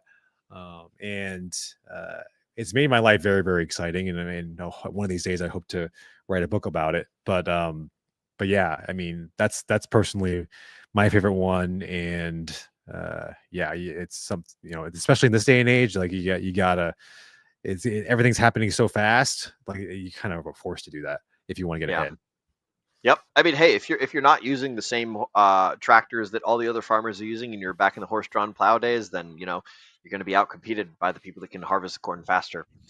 The answer that ChatGPT gave me is it thinks that my favorite law is law number 28, enter action with boldness, and I was like, oh, that's pretty accurate, I think, as far as me. But it did give me some runner ups, just like you, Zenith. Law number 6, pay or court attention at all costs. Law 24, play the perfect courtier. Law 34, act like a king, and law 48, assume formlessness. I think that those things kind of describe me pretty well. And I will say that shout out to Moondog. ChatGPT is great for mirror work. Just remember that it is a black mirror. It definitely shows you exactly what you want it to show you, and like, so it's not like a fantastic thing, but as far as Zenith and I's analysis that ChatGPT has done, I think that it did a pretty damn good job. It gave me a little bit more as well. Oh, it did? Yeah, Let's it gave hear me the 5 laws that embodied me the most, and a little I wanna hear philosophy it. around it. It said Zenith, the Degen strategist. Yes. Number 3 was be royal in your fashion, act like a king to be treated like one. Number 35, master the art of timing, and 25, recreate yourself. It said title, the architect of spectacle, your power I like vector, that. strategic visibility, your style of influence, educator, entertainer, strategist hybrid. The core strength, you blend spectacle, intellect, and control, making people feel they're learning from power, not just watching it. Bro, this exercise reminds me of like when a gaggle of women are all talking about themselves to other women, and it's like, oh my god, I'm such a queen, and it's like, yes, queen, you're such a queen, you're so beautiful, you're so amazing, you're so awesome, yes, love, and it's just like, Sorry, oh. getting a little narcissistic on But this one. My but bad. like it's fun. Like we're literally flattering ourselves with these tools, and it's great and it's awesome, and it's like it's semi-introspective, and it's also like it's a fun experience. So like if you want to feel better, use ChatGPT and give up all your personal data, and there you go. What do you got, Alan? Yeah. So I gave it a little bit of information, a little tease, if you will. Okay. They picked Law 34, be royal in your own fashion. Okay. Interesting. That's very interesting, actually. So you're rejecting the noise of modern health advice and showing people that there's a higher, freer way to live. Yes. True authority in health doesn't come from blending in with conventional experts. It comes from embodying what others secretly want. Interesting. And then Law 34 teaches that when you carry yourself like someone who owns their truth, people respond with respect, curiosity, and trust. So you're not just giving health advice, you're modeling freedom through mastery. I might actually use this on my website. Did it give all of us Law 34, Zenith? Did you get Law 34 as well? Yeah, I did. Holy shit. Who would have thought? People on the internet putting themselves out there as influencers are being told, act like a king, act like act like your royalty. Shocking, right? Stroke that ego, baby. Oh, this is I guess AI is not that complicated or not that high level thinking, huh? Hey, I'm amused and I'm flattered and I'm having fun. So that's true. Important. Yeah. Every once in a while, ChatGPT kind of gives you these nuggets of gold. I will say there's one here that's like I find particularly funny. Under the Law 29 plan all the way to the end one, it gave me feedback of your campaigns often begin with image, expand a narrative, and end in market hindsight. This is a full cycle vision, which is very rare in many crypto content creators. Fucking A right, dude. And I was like, God, ChatGPT hates us. I love that. Hates crypto bros. Okay. I mean, hey, like to be fair, look at most crypto bros on the internet. Pretty hateable. Which is part of what we've tried to build the entire brand around purposefully. Not be hateable, be cool and awesome, and tell people that we're just a bunch of dingleberries on the internet talking about our I was going to feelings. go with have substance, but okay. Oh yeah, we got that too. Have substance, have cool things to talk about. So there is that. Yes. Shout out to Walk the Block for having substance while Degen Roundtable is over here making we got fun. plenty, baby. Drinking, old smoky moonshine on stream. Shout out to Fast Abdul and Silver Bullets and Alan over there, probably drinking water and delicious sparkling beverages and things. Being healthy, setting a good example with the yin The only yang. thing that would make Alan even more sad is if I pulled out a bag of Twizzlers. Oh, yes. I believe that would make Alan very sad. That's got that Sure, red if you dye want number small 40. balls, yeah, go ahead. Yep. Red dye number 40, baby. Disdain. I have bad news for you about the amount of Mountain Dew I've drank in my life. Oh, boy. Uh-oh. Hey, they call it the good old Mountain Dew, and those that refuse it are few. Darn Alan, few. I drink Mountain Dew because it's healthy. It says on the can it has juice in it. Uh-huh. What, like 10%? Let's 5. Oh man, I'm not gonna say that. Sometimes it's good to trust the juice. Sometimes it's not good to trust the juice. There you guys go. We want to throw this out to Arceus over here to tie this discussion up and to move on to the next thing. So ChatGPT's flattery is OpenAI's exertion of power. Abso-fucking-lutely right. They have power over me. The thing is, like, we have to use these powers and we have to give powers in order to get the products that we want and to give up the things that we don't care about. So, like, I'm here on the internet doing this stuff, and there's no fucking way that I'd be able to do all this Degen Roundtable stuff without AI. Thank God for that. I know that Mrs. McGettit used to put her heart and soul into the creation of these thumbnails. I do not do that. I type into ChatGPT and I say, hey, make me a thumbnail for Degen Roundtable. We're going to do the 48 Laws of Power. And it cranks it out in half a minute. I copy paste that shit and I throw it right on in there. And we're consuming the AI slop. So if you guys hate it, then I'll notice it in the reflection of the views going down. And if you love it, then I'll notice the views going up. But like the AI is a great tool. We have to use it if we want to continue going forwards. And if I work a full-time job in addition to doing the Degen Roundtable. I'm out there fucking climbing all day and dragging shit around in the dirt, steel cables and all that crap. So I have no time to do all of these crazy things that our normal our normal production team used to handle and stuff. So shout out to AI, shout out to Sam Altman, who definitely doesn't kill people individually. And shout out to everybody out there creating AI protocols and programs and things. And if this show gets taken down, then now you guys maybe know why. And if not, then perhaps we just see a decrease in viewers and things. But that's all that I've got to say for this stream. Dr. Allen, Mr. Zenith, have you guys have any final thoughts before we go ahead and close the show up? Are we going to do the rating, the 10,000 hours thing?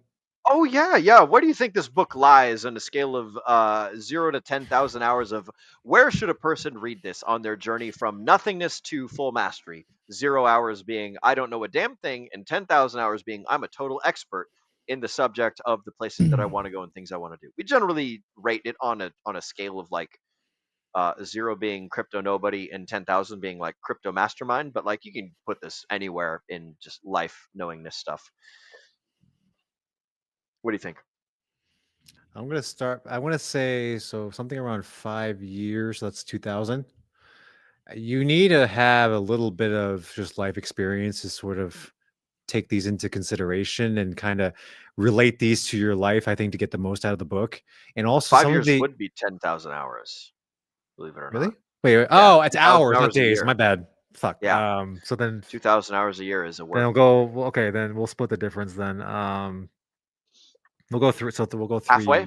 Yeah. So 5,000 hours? I'll probably 5,100.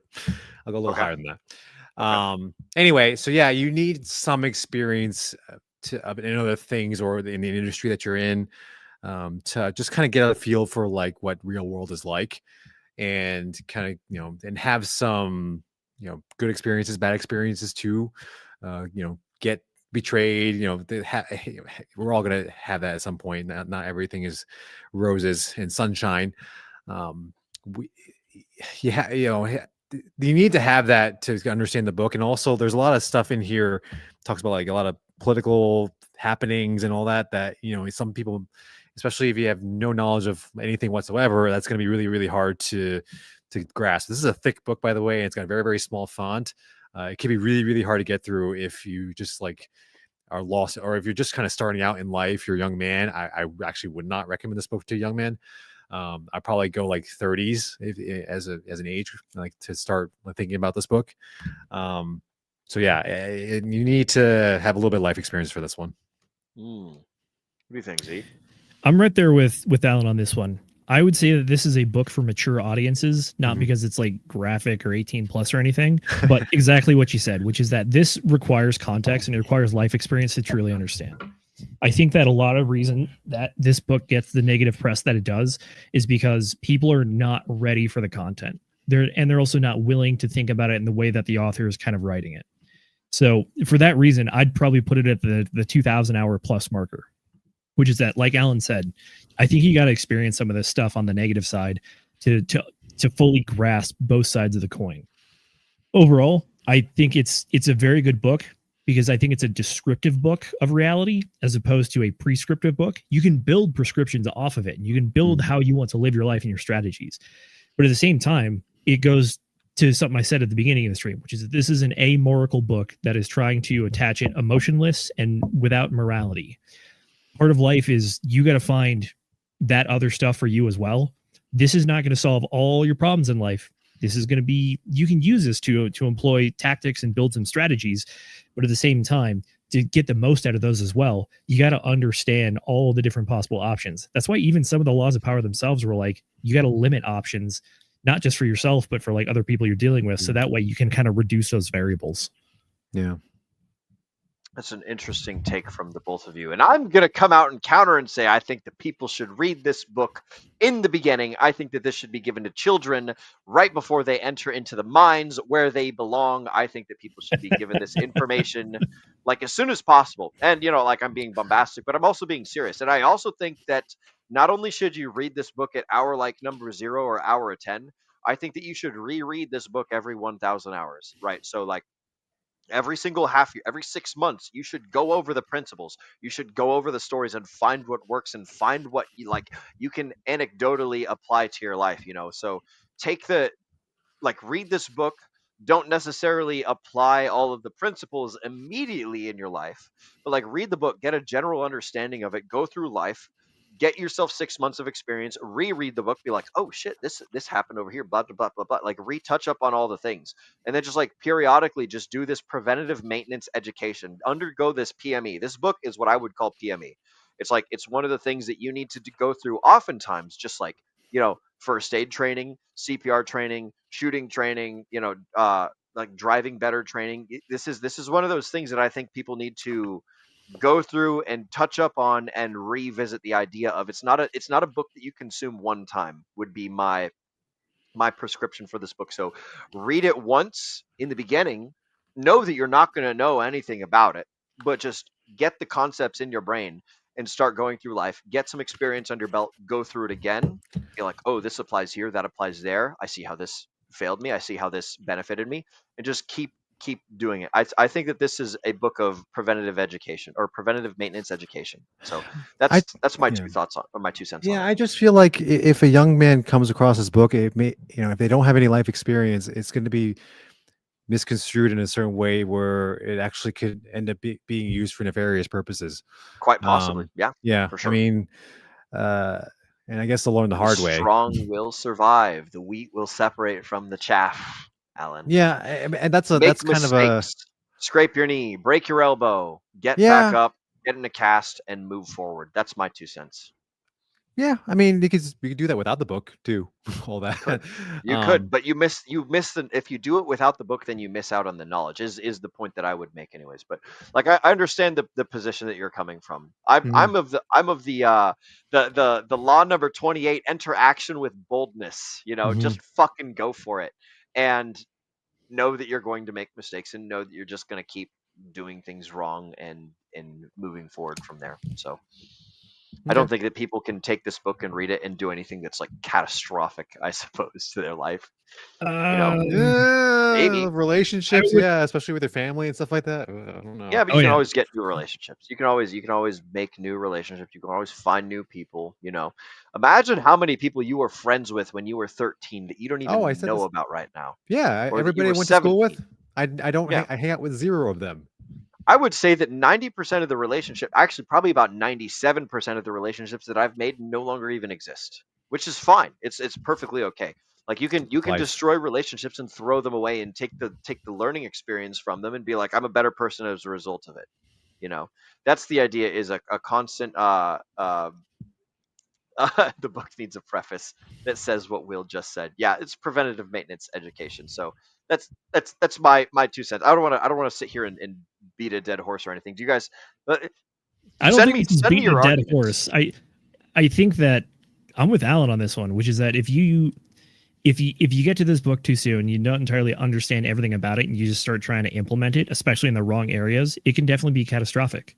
I think that the relationship aspect you're talking about, like, look, I agree with you up to a point, which is that relationships do come and go, but there are some relationships that are very core and very important that this kind of stuff really shouldn't be trifled with with a degree of just like carelessness.